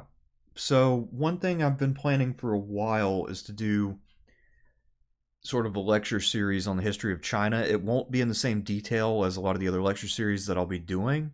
So it won't be in the same detail as like the history of Britain series I started recently. But maybe it would be, say, the history of China in 8 to 10 parts. So it'd be very much an overview. But that'd be one thing I've been working on. Another thing is that I still have two Three Kingdoms tier lists to go through.